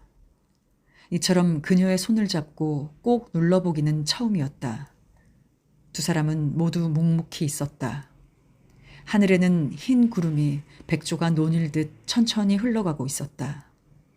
들판 한 모퉁이에서는 염소가 두 사람 쪽으로 몸을 돌리고 물끄러미 바라보면서 규칙적으로 긴 간격을 두고 아주 부드럽게 울고 있었다. 두 사람은 서로 손가락을 얽어쥔 채 감동에 눈을 적시면서 저 멀리 흐릿하게 보이는 몽마르트의 언덕과 그 주위 지평선에서 줄무늬를 이루고 있는 높다란 공장의 굴뚝 숲을 망연히 바라보면서 뿌연 담벼락이 즐비한 이 황량한 교회의 여기저기 흩어져 있는 싸구려 음식점의 푸른 숲에 눈물이 날 정도로 감동되어 있었다. 당신 어머니는 저를 원망하겠죠. 다 알고 있습니다. 그렇지 않다고 말씀하지 마셔요. 당신에게 많은 돈을 꾸었으니까요. 젤베지가 나지막한 소리로 말했다. 그러나 그는 여자의 말문을 막기 위하여 거친 태도를 취했다. 그는 그녀의 손을 으스러져라고 흔들었다. 젤베지에게 돈 이야기를 하게 하고 싶지 않았던 것이다. 그러고 나서 그는 좀 망설이더니 마침내 떠듬떠듬 말하기 시작했다. 보세요. 오래전부터 당신에게 말하고 싶은 것이 있었습니다. 당신은 행복하지 못합니다. 저희 어머니는 분명히 말씀하시기를 당신의 생활이 점점 더 어려워지고 있다고. 그는 약간 숨이 막히는 듯 말을 멈추었다. 그래요. 우린 함께 어디로건 떠나가야 합니다. 그녀는 그를 뚫어지게 바라보았다. 이제까지 한 번도 애정을 털어놓은 일이 없었던 그가 이처럼 당돌하게 의중을 내보였기 때문에 너무나 놀라서 처음엔 무슨 말인지 잘 몰랐기 때문이었다. 어떻게 그런 일을... 어디론가 우리 함께 떠나버리는 겁니다. 함께 사는 거죠. 좋다면 벨기에라도. 거기라면 나의 고향이나 진배 없으니까요. 맞벌이라도 한다면 바로 형편도 필 겁니다. 그러자 그녀는 얼굴이 새빨개졌다. 비록 그가 키스를 하려고 끌어안았다 해도 이렇게 부끄럽진 않았을 것이다. 이 사람은 역시 별난 사람이다. 함께 도망치자고 하다니. 그런 일은 소설이나 상류 사회에서밖에는 없는 일인데 하기야 내 주변에서는 남의 아내에게 추파를 던지는 노동자들도 있지만 그따위 위인일수록 상대방을 생드니에조차 데리고 가지 않는다. 일은 그 자리에서 행해지고 만다. 그저 간단하게. 아, 구재 씨, 구재 씨. 그녀는 다른 말을 찾지 못해 중얼거렸다. 요컨대 우리 둘만이 되고 싶다는 겁니다. 다른 사람들이 있으면 나에겐 방해가 됩니다. 아시겠죠? 난 누군가에게 애정을 느끼면 그 사람이 다른 사람들과 함께 있는 것을 볼 수가 없단 말입니다. 그러나 그녀는 마음의 안정을 되찾고 분별 있는 태도로 거절했다. 그런 짓은 못해요, 구재 씨. 그건 아주 좋지 못한 짓이죠. 전 결혼한 신분입니다. 자식도 있고요. 저 때문에 당신이 여러모로 괴로워하시는 것도 잘 알고 있어요. 하지만 그런 짓을 한다면 우린 후회하게 될 뿐 즐거움이란 없을 거라고 생각해요. 저 역시 당신을 좋아해요. 너무나 좋아해요. 그러니까 더더욱 당신에게 어리석은 짓을 하게 할 수는 없어요. 그런 건 어리석은 짓이죠. 정말 안 돼요. 글쎄, 이대로가 더 좋아요. 서로 존경하고 마음도 서로 맞고요. 그것으로 만족해요. 덕분에 전 여러 차례 용기를 얻었어요. 우리와 같은 경우 참다운 교제를 계속하면 언제든 좋은 보답이 있을 테니까요. 그는 그녀의 말을 들으면서 고개를 끄덕이고 있었다. 그녀가 말하는 것이 옳다고 생각하고 반대할 수가 없었다. 그러나 갑자기 그는 대낮인데도 불구하고 젤베지를 두 팔로 으스러져라 끌어안으며 살갗을 뜯어먹을 것처럼 미친 듯이 목덜미에 키스했다. 그러고는 그녀를 놓아줬다. 그 이상은 아무것도 요구하지 않았다. 하려 들지 않았다. 그녀는 몸을 흔들었다. 화를 내지도 않았다. 이 작은 쾌락이 두 사람에게 그야말로 좋은 소득이었던 것처럼 느껴졌기 때문이다. 그런데 대장장이로 말하자면 머리끝에서 발끝까지 와들와들 떨며 다시 한번 더 끌어안고 싶다는 욕망에 굴하지 않으려고 그녀로부터 떨어져 나갔다. 그는 무릎 꿇은 자세로 손을 어떻게 처리해야 좋을지 몰라 민들레 꽃을 뜯어가지고 그것을 멀리서 바구니 속에 던졌다. 그 주변 가득히 햇빛에 불붙는 듯한 풀밭 속에 노란 민들레가 찬란하게 피어 있었다. 이처럼 놀고 있는 사이에 그는 조금씩 마음의 안정을 되찾으며 그것이 재미있다고 생각되었다. 쇠망치를 사용하는 일로 단련된 손가락으로 살그머니 꽃을 꺾고 하나씩 던져서 용케도 바구니에 들어가면 순한 개와 같은 눈이 웃음으로 변했다. 젤베지는 쾌활하고 기운차게 죽은 나무에 기대에 서서 제재소의 요란한 소음에 눌리지 않을 만큼 큰 소리를 지르며 얘기를 했다. 릴에서 재미있게 지내고 있을 듯한 에티엔니의 얘기를 하면서 두 사람이 어깨를 나란히 하고 공터를 떠날 즈음 그녀는 민들레꽃으로 가득한 바구니를 갖고 있었다. 사실 젤베지는 랑티에에 대하여 자기 자신이 입으로 말한 것만큼 뚜렷한 태도를 취할 수 있다고는 생각하지 않았다. 확실히 그에게 손끝 하나 건드리지 못하게 하리라고 굳은 결심은 하고 있었다. 그러나 만약에 그가 접근해 오면 옛날이나 마찬가지로 그의 마음대로 힘없이 질질 끌려다니게 되어 주위 사람들의 웃음거리가 되지나 않을까 하는 것이 걱정이었다. 그러나 랑티에는 다시는 이상한 짓을 하려 들지 않았다. 여러 차례 그녀와 단둘이 있게 되었지만 얌전했다. 이번에는 아무래도 내장집 마누라에게 마음이 있는 모양이었다. 이 여자는 45이었지만 아직 아주 싱싱했다. 젤베지는 구제를 안심시키기 위하여 이 내장집 마누라의 얘기를 해주었다. 벨진이나 르라 부인이 그녀에게 랑티에를 칭찬하면 그녀는 이웃 여자들이 밀려들어 랑티에를 추켜 세우고 있으니까 자기 같은 것이 떠받들지 않아도 좋을 것이라고 대답했다. 동네에서 쿠포와 랑티에는 친구다. 진정한 친구다라고 떠들고 다녔다. 그리고 한간에서는 우리를 좋지 않게 얘기하고 있지만 자기도 알고 있어야 할 것은 다 알고 있으며 자기만 올바르면 남들이 뭐라 해도 상관없다고 했다. 일요일 같은 때 셋이서 외출을 하면 그는 이웃 사람들에 대한 허세로 자기 앞을 여편네와 모자장이가 팔을 끼고 걷게 했다. 그리고 조금이라도 시원치 않은 소리를 하면 그냥 두지 않겠다는 투로 주변 사람들을 노려봤다. 물론 그는 랑티에를 조금 거만하다고 생각하고 있었으며 브랜디 앞에서는 유난히 시치미를 뗀다고 비난했으며 책을 읽을 수가 있어서 변호사처럼 말을 한다고 놀리기도 했다. 하지만 그런 점을 빼놓고선 그가 그런대로 괜찮은 녀석이라고 했다. 샤펠가를 샅샅이 뒤져봐도 그렇게 단단한 녀석은 둘도 없다고 했다. 즉, 두 사람은 서로 이해하고 배짱이 맞는다는 것이었다.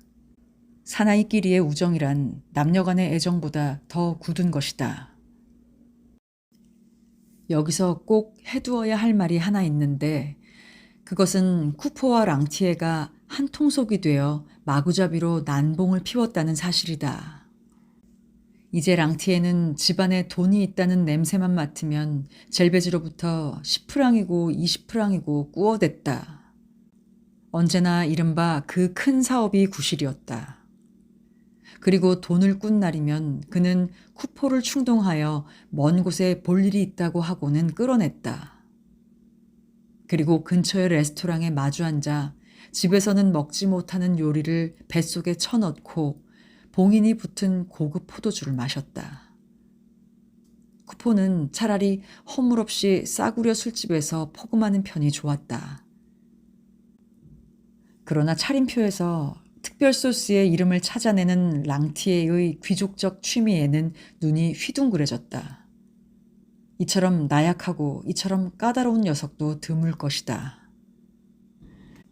남프랑스에서는 모두가 그런가 보다.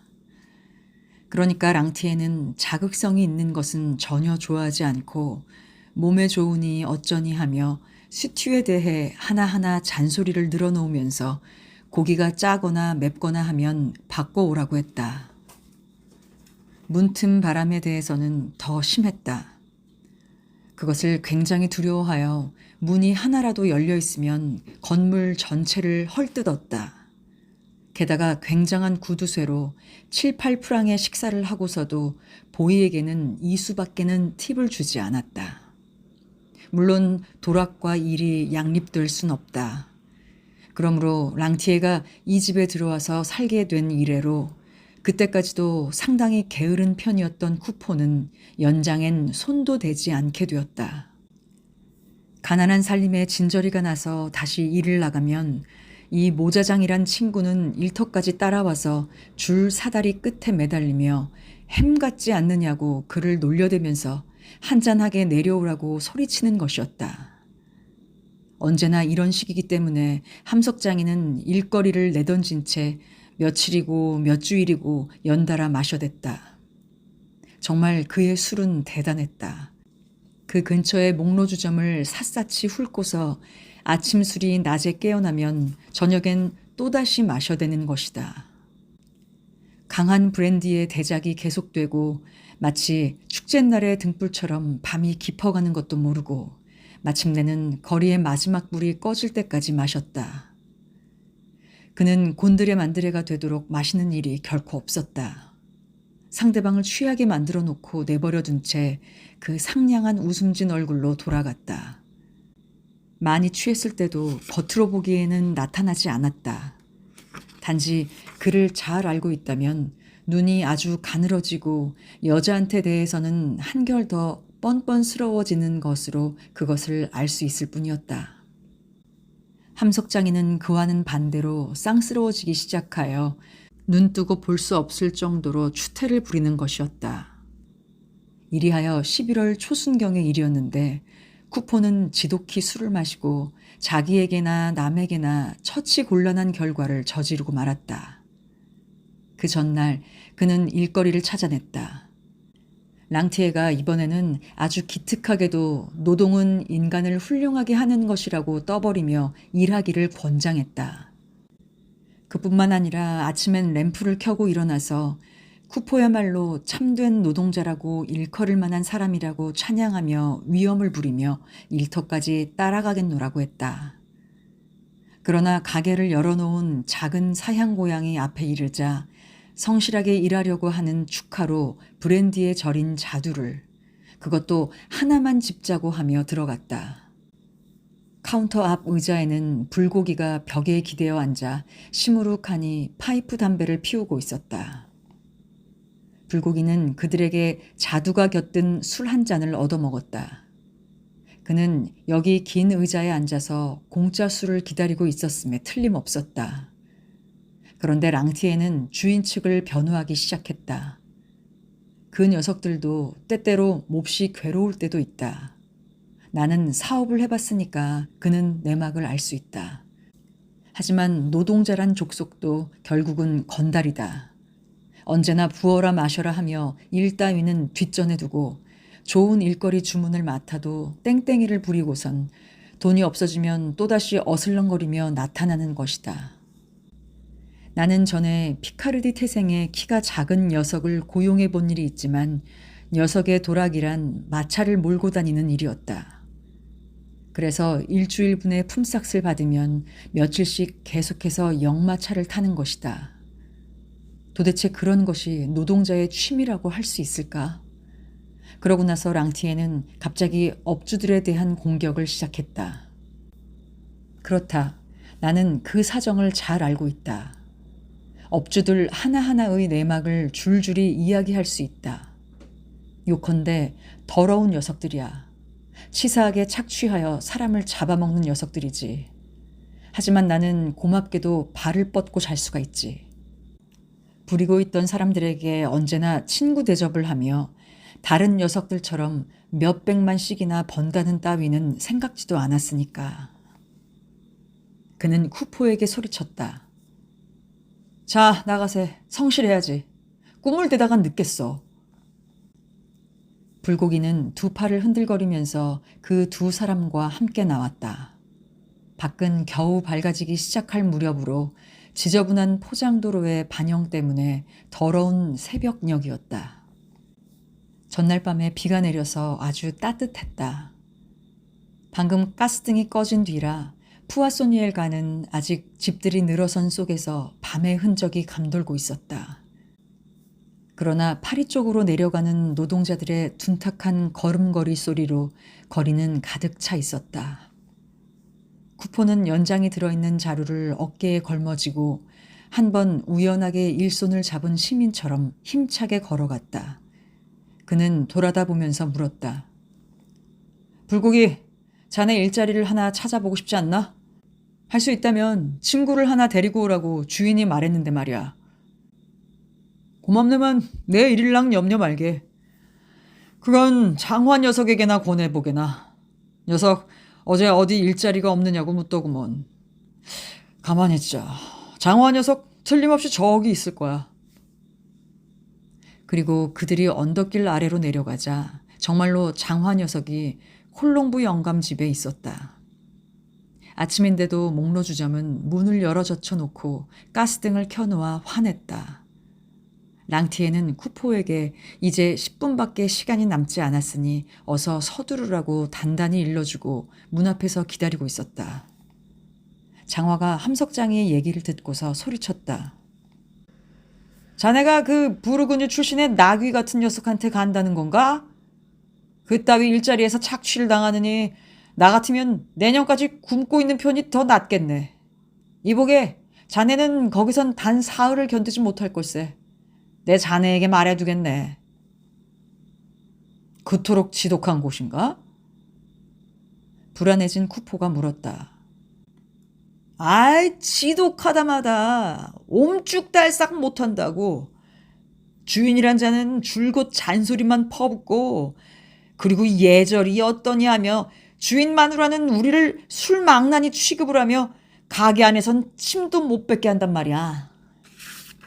나는 하루 만에 손 들고 나와버렸어. 알겠나? 그래, 좋은 얘기를 들었군. 그따위들한테서 나 역시 입에 풀칠할 생각은 없어. 오늘 아침엔 꼴을 좀 보러 가 보겠지만 주인 녀석이 귀찮게 굴면 멱살을 잡아서 그 녀석의 마누라 위에다 엎어놓을 테니까. 보라고, 저 한 쌍의 혀 넙치처럼 납작하게 말일세.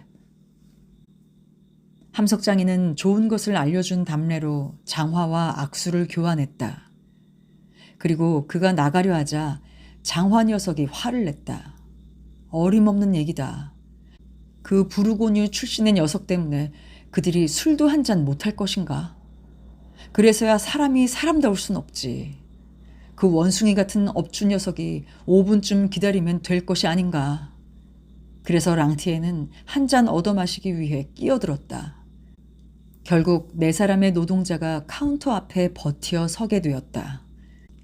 그동안 뒤축이 찌그러진 구두에 때 묻은 작업복 차림의 장화 녀석은 뒤통수엔 일그러진 모자를 쓰고 자기 세상인 양 큰 소리로 외치며 목로주점 안을 둘러보았다.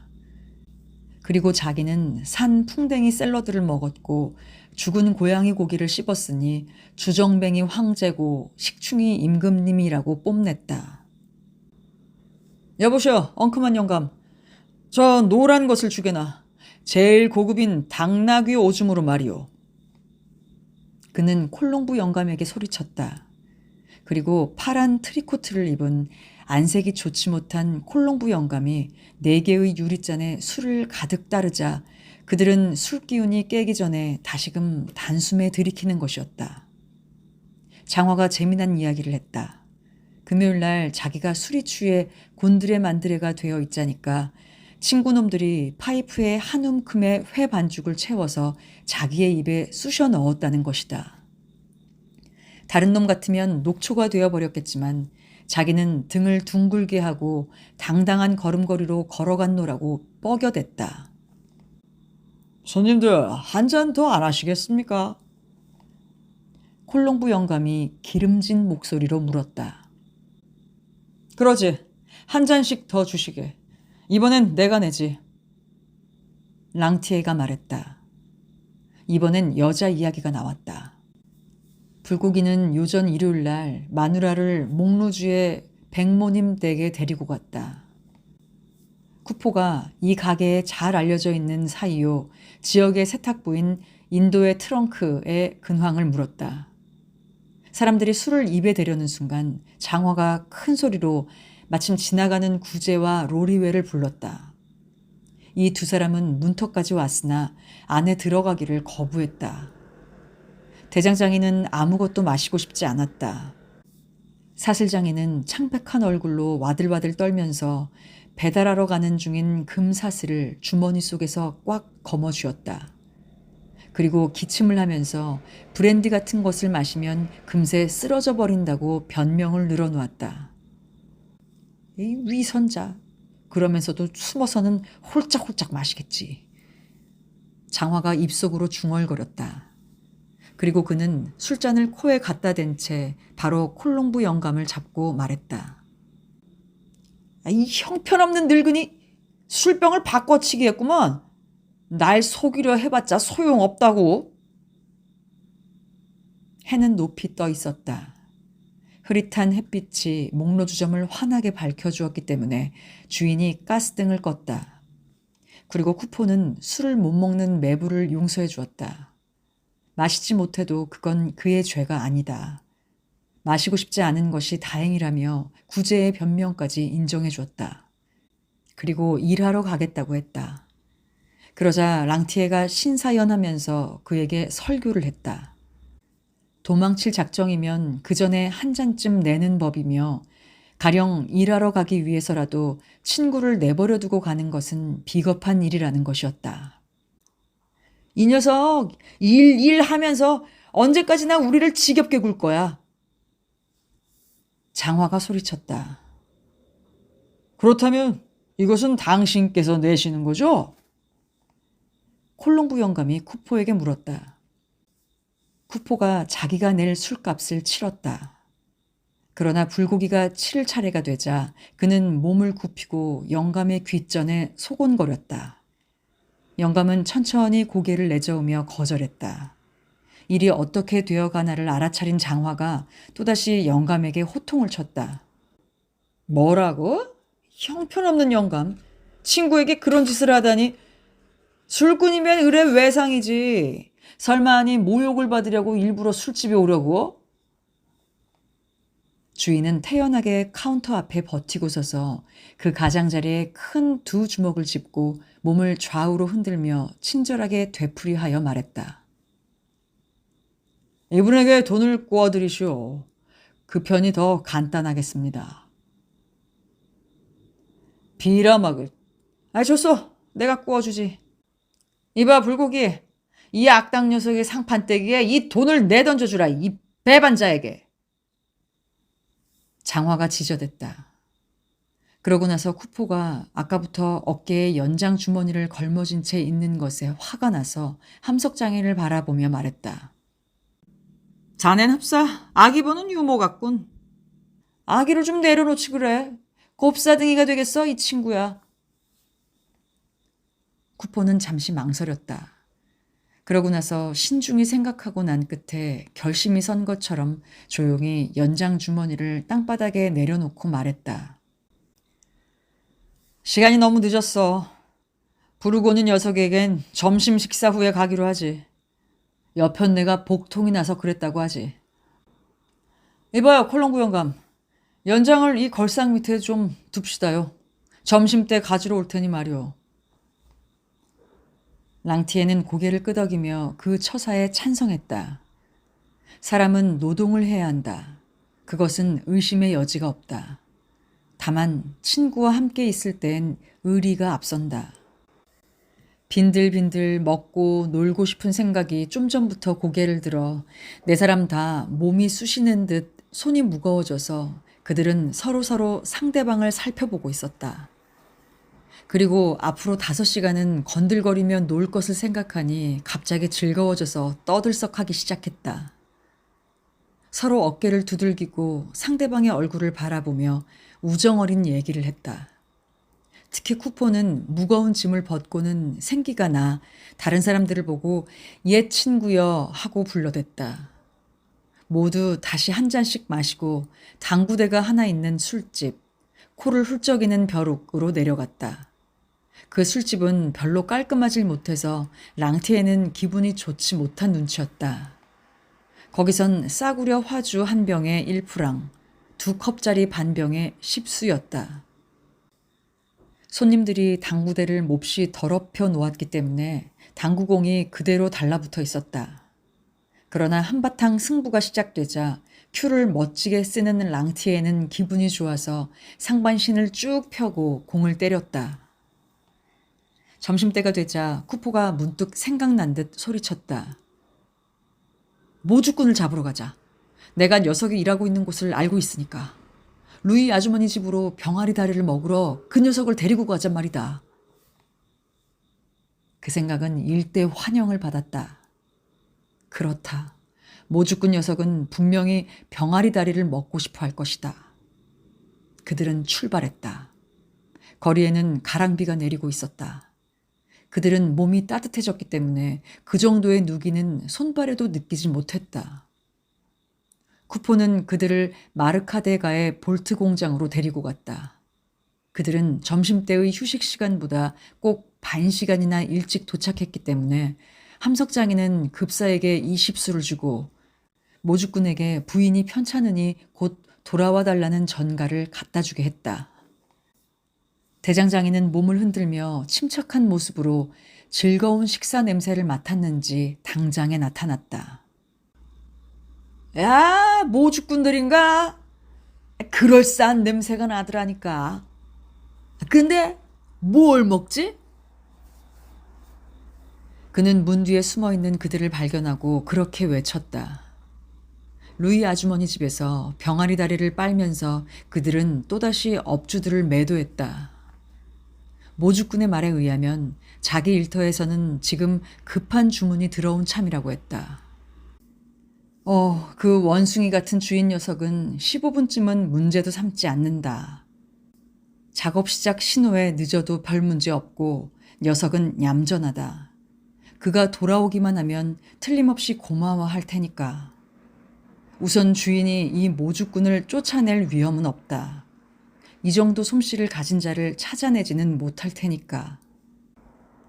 병아리 다리 다음에 그들은 오믈렛을 먹었다.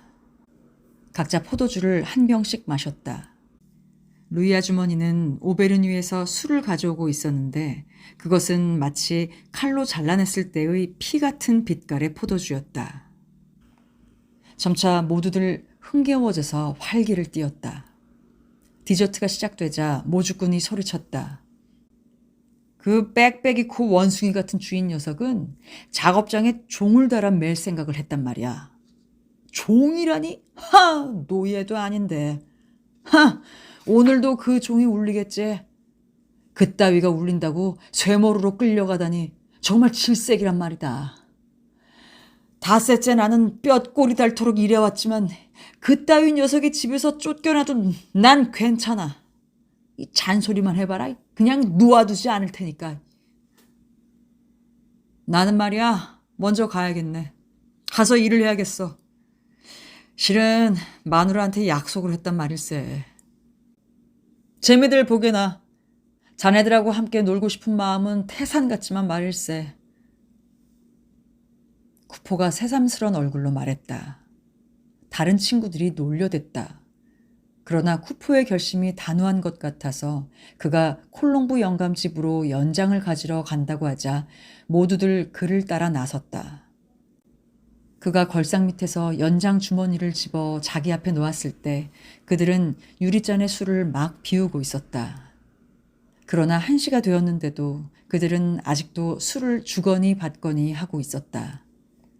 그러자 쿠포는 짜증난 표정으로 연장을 또다시 걸상 밑에 놓았다. 친구들에게 몹시 신경이 쓰였으며 카운터 가까이에 다가서자 아무래도 비트적거리지 않을 수 없었다. 너무나 어리석은 짓이다. 부르고는 녀석한테는 내일이나 가보기로 하자. 품삯 문제로 논의를 하고 있던 다른 4사람은 함석장이가 벼랑간 다리가 저리니 한숨 돌리러 거리를 한 바퀴 돌자고 제안했을 때 별로 놀라지 않았다. 비는 멈추어 있었다.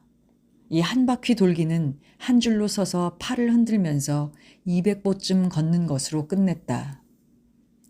날씨가 매우 찬 것에 기가 움츠러들자 밖에 있는 것이 싫어진 그들은 말 한마디 없었다.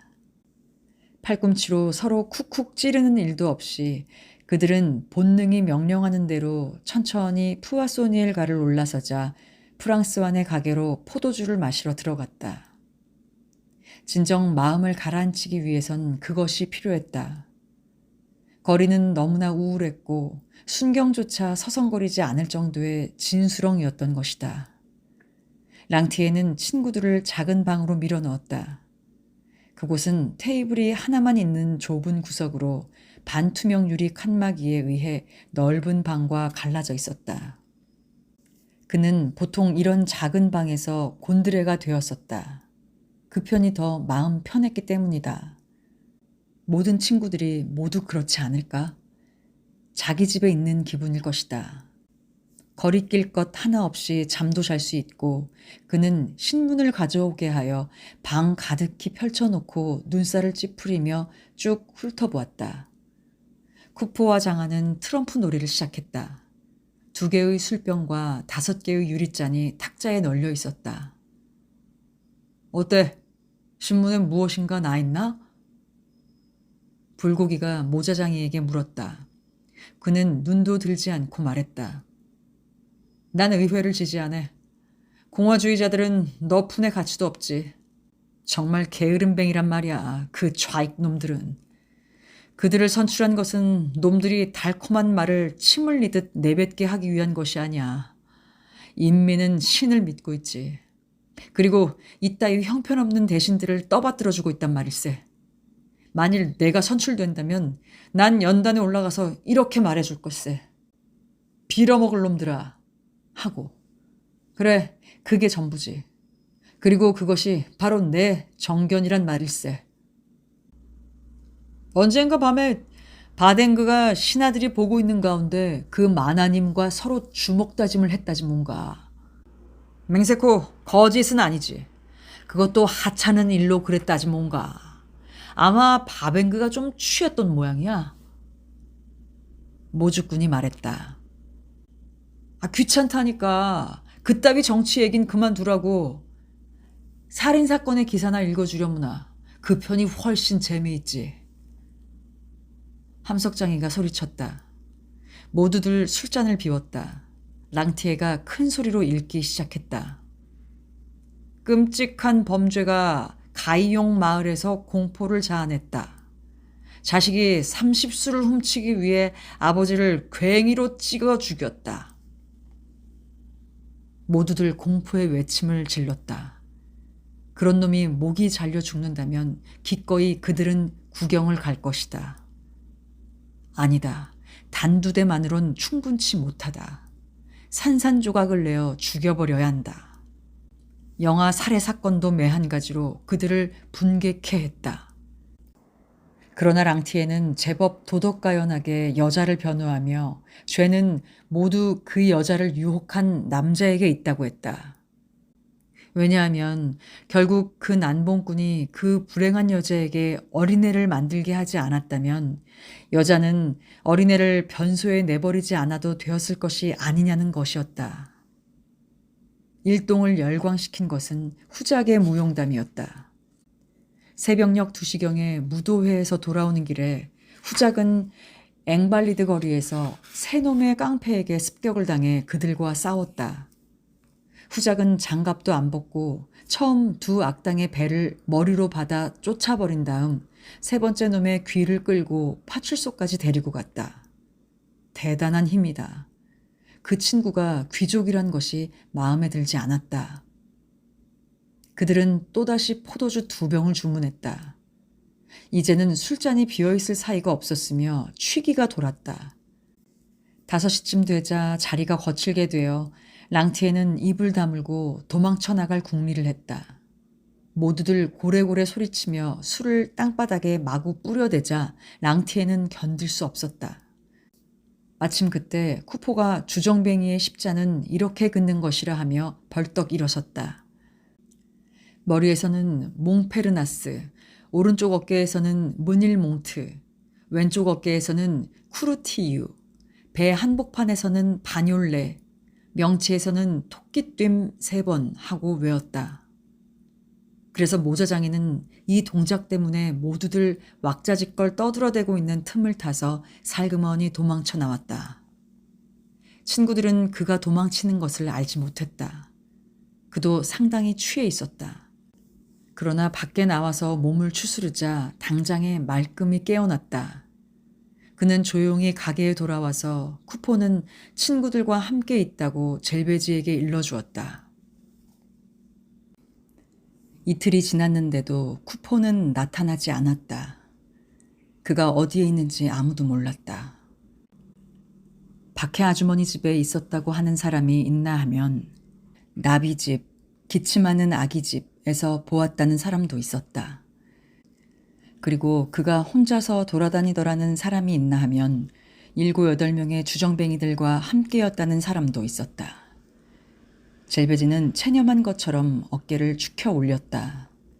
정말 좋지 못한 버릇이 생긴 것이다. 그녀는 남편을 뒤쫓고 있진 않았다. 그러기는커녕 그녀는 술집에서 그를 보아도 노하지 않게 하기 위하여 멀찌감치 피하여 돌아갔다. 그리고 밤이 되면 그가 돌아오기를 기다리며 혹시나 그가 문 앞에서 코라도 골고 있지 않을까 하여 귀를 기울이곤 했다. 그는 쓰레기 더미, 벤치 위, 빈터, 개울 둔덕 등 아무 데서나 잤다. 이튿날이 되면 숙취도 깨지 않은 채 또다시 나다니며 여기저기 술집 문을 두들기고는 미친 듯이 마시고 다녔다. 조그만 유리잔이랑 크고 작은 술병 속에서 친구들과 엇갈리고 만나고 하며 근처를 두루 마시고 다니다가 멍청하니 되어가지고 돌아왔다. 거리가 춤추는 것처럼 보이고 날이 저무나 밤이 새나 마시기만 하고 곤드레 만드레가 될 것밖엔 생각이 없었다. 취해버리면 그것으로 그만이었다. 그러나 젤베지는 이틀째가 되자 콜롱부 영감의 목로주점으로 형편을 살피기 위해 가보았다. 그는 5번 나타났었다고만 하며 그 이상은 모르겠다고 했다. 그녀는 하는 수 없이 걸상 밑에 남겨둔 연장 주머니를 가지고 돌아올 수밖에 없었다. 저녁이 되자 랑티에는 젤베지가 지루해하는 것을 보고 카페 콩세르로 안내할 테니 심심풀이로 가보지 않겠냐고 제안했다. 그녀는 처음엔 도저히 놀러 다닐 기분이 아니라고 거절했다. 이런 일이 없었더라면 그녀도 싫다고는 하지 않았으리라. 왜냐하면 모자장이는 매우 진지한 태도로 말했고 어떤 속셈이 있는 것 같지 않았기 때문이다. 그는 젤베지의 불행에 동정하고 있는 듯이 마치 아버지처럼 굴었다. 지금까지 쿠포가 이틀 밤이나 연달아 외박한 일은 한 번도 없었다. 그래서 그녀는 자기도 모르는 사이에 다리미를 든 채 10분마다 문간에 다가서서 남편이 돌아오지나 않을까 하고 양편을 둘러보았다. 그녀의 말에 의하면 발에 좀이 쑤셔서 가만히 앉아있을 수가 없다는 것이었다. 분명히 쿠포는 사지가 부러졌거나 마차에 깔려서 쓰러져 있을 것이다. 그렇다면 그녀에겐 정말 골치 아픈 일이 사라지는 셈이다.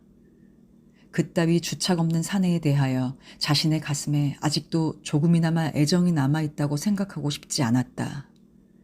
그러나 과연 그가 돌아올 것인가 또는 아닌가 마냥 애를 태우는 것도 못 견딜 노릇이었다. 그래서 가스등이 켜질 무렵 랑티에가 또다시 카페에 가자고 하자 그녀는 승낙해버리고 말았다. 아무튼 남편이 사흘 전부터 주착 없이 마시고 다니는데 심심풀이를 거절하다니 너무나 어리석은 것 같이 생각되었던 것이다. 남편이 돌아오지 않으니 그녀도 역시 외출할 수 있는 것이 아닌가. 술집 같은 것에 불이라도 났으면 좋으련만. 시장까지도 불을 질러버리고 싶었다. 그토록 그녀에겐 지금의 생활이 지겨워지기 시작했던 것이다. 급하게 저녁 식사를 마쳤다. 8시에 모자장이와 팔짱을 끼고 나가면서 젤베지는 쿠포 어머니와 나나에게 바로 자라고 일렀다. 가게는 이미 닫혀 있었다. 그녀는 안마당으로 통하는 문으로 빠져나가서 보슈 아주머니에게 열쇠를 맡기고 만일 자기 남편이 돌아오면 미안하지만 재워달라고 부탁했다. 모자장이는 단정한 옷차림으로 휘파람을 불면서 아파트 입구에서 기다리고 있었다. 그녀는 비단 드레스를 입고 있었다. 두 사람은 찰싹 붙어서 조용히 보도를 걸어갔다. 주위 상점의 불빛에 비쳐 미소를 지으며 작은 소리로 서로 이야기하며 걸어가는 그 두 사람의 모습이 뚜렷이 부각되어 보였다. 카페 콩쉐르는 로시슈아르 거리에 있는 낡은 작은 카페로 안마당에 판자로 증축한 가건물이었다. 입구에는 유리알을 꿰어 만든 장식등이 있어 문이 환하게 비쳐 보였다. 긴 포스터를 붙인 판자가 세워져 있었는데 그 포스터는 시궁창에 닿을락말락 하고 있었다. 여기 오늘 밤 유행 가수 아망다 양이 데뷔한답니다. 랑티에가 말했다. 그러나 그는 자기와 마찬가지로 포스터를 읽고 있는 불고기를 보았다. 불고기는 그 전날 누구에게 얻어맞기라도 했는지 한쪽 눈 언저리에 멍이 들어 있었다. 그런데 쿠포는 어떻게 됐지? 그렇다면 쿠포와는 헤어졌단 말인가? 랑티에는 주위를 둘러보면서 말했다.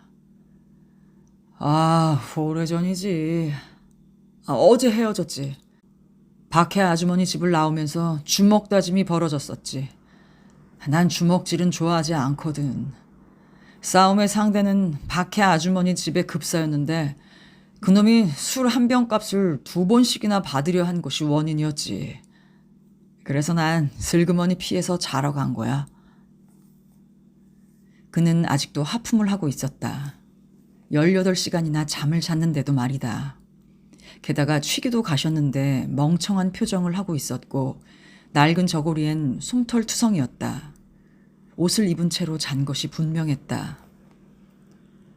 그런데 제 남편이 어디 있는지 모르셔요? 젤베지가 물었다. 몰라요, 전혀. 우리가 박해 아주머니 집을 나온 것이 5시였죠. 참 그렇군. 아마도 그는 거리를 내려가고 있었던 것 같은데요. 아니 누군가가 마부하고 나비 집으로 들어가는 것을 본 것 같기도 하고. 정말 바보예요, 그 녀석은. 할 수 없는 녀석이지. 랑티에와 젤베지는 카페 콩세르에서 재미있게 저녁을 보냈다. 11시에 가게 문이 닫히자 두 사람은 서둘지도 않고 늑장을 부리며 걸어서 돌아갔다. 한기가 살갗에 스며들어 사람들은 335 때를 지어 돌아갔다. 남자들이 너무나 곁에서 장난질을 치는 바람에 나무 밑 어둠 속에서 허리를 잡고 웃는 여자도 있었다. 랑티에는 아망다 양이 부른 노래 중에 하나인 콧구멍이 간지러워요를 흥얼거리고 있었다. 젤베지는 마음이 가라앉고 취한 것처럼 후렴을 되풀이하여 불렀다. 무척이나 몸이 화끈거렸다. 게다가 조금 전에 마신 2잔의 술과 파이프 담배 연기와 10,000원이 된 사람들의 냄새로 가슴이 뛰고 있었다. 특히 아망다 양의 인상이 강하게 남아 있었다. 사람들 앞에서 그렇게 벌거벗다니 그녀는 도저히 할 수 없는 일이다. 하지만 당연한 일이 아닌가. 그 여자는 사람을 반하게 하는 피부를 가졌으니 말이다. 그리고 젤베즈는 랑티에가 그 여자에 대하여 상세하게 설명하는 것을 들었다. 그는 마치 그 여자의 늑골을 하나하나 세어보듯 설명했다. 그리고 그녀는 관능적인 호기심을 불태우며 그의 말에 귀를 기울였다. 모두들 자고 있군요. 젤베즈는 3번이나 초인종을 눌러도 보슈 부부가 문을 열어주지 않자 그렇게 말했다. 문이 열렸다. 그러나 현관은 어두웠다. 열쇠를 돌려받으려고 관리실의 창문을 두드리자 관리인 마누라가 졸고 있는 눈으로 무엇인지 소리쳤으나 젤베즈는 당장에 알아들을 수가 없었다. 순경 푸아송이 곤드레 만드레가 된 쿠포를 데리고 왔다는 말, 그리고 열쇠는 열쇠 구멍에 꽂혀 있을 것이라는 말을 간신히 알아들을 수 있었다. 두 사람이 안에 들어오자 랑티에가 중얼거렸다. 그 녀석이 도대체 여기서 무엇을 했지? 정말 고약한 냄새가 나는데? 사실상 고약한 냄새가 나고 있었다. 젤베즈가 성냥을 찾으려고 걸어가자 발이 젖었다. 겨우 초 한 자루를 찾아 불을 켜보니 그들 앞이 엉망진창인 상태였다. 쿠포가 위장 속의 것을 모두 토해내어 방안이 온통 오물투성이었다. 침대는 흠뻑 더러워져 있고 이부자리도 마찬가지였으며 옷장에까지도 그 오물이 튀어서 묻어 있었다. 마치 돼지처럼 굴러 쓰러져서 길게 누워 한쪽 볼이 더럽혀져 있었으며 딱 벌린 입으로는 고약한 냄새를 내쉬며 이미 새치가 섞여 있는 머리털로 얼굴 주위에 묻어있는 오물의 늪을 쓸고 있는 것 같았다. 이 꼴이 뭐람? 마치 돼지 같군, 돼지. 모든 것을 다 더럽혀 놓았구먼. 개라도 이러진 않을 거예요. 죽은 개가 훨씬 더 깨끗할 거예요. 젤베즈는 화가 버럭 나서 소리쳤다. 두 사람 다 옴죽할 수 없었다. 발둘 데가 없었다. 쿠포가 이토록 취해서 돌아온 일은 없었으며 이토록 방을 더럽힌 일도 없었다. 그러니 이런 꼴을 보고 그의 아내가 아직 그에 대하여 품고 있던 애정도 끝장이 나고 말았다. 예전엔 그가 거나하게 취하여 돌아와도 그녀는 상냥하게 맞이하고 싫은 얼굴을 보이지 않았었다. 그러나 이번엔 지나쳤다. 그녀는 가슴이 메스꺼웠다.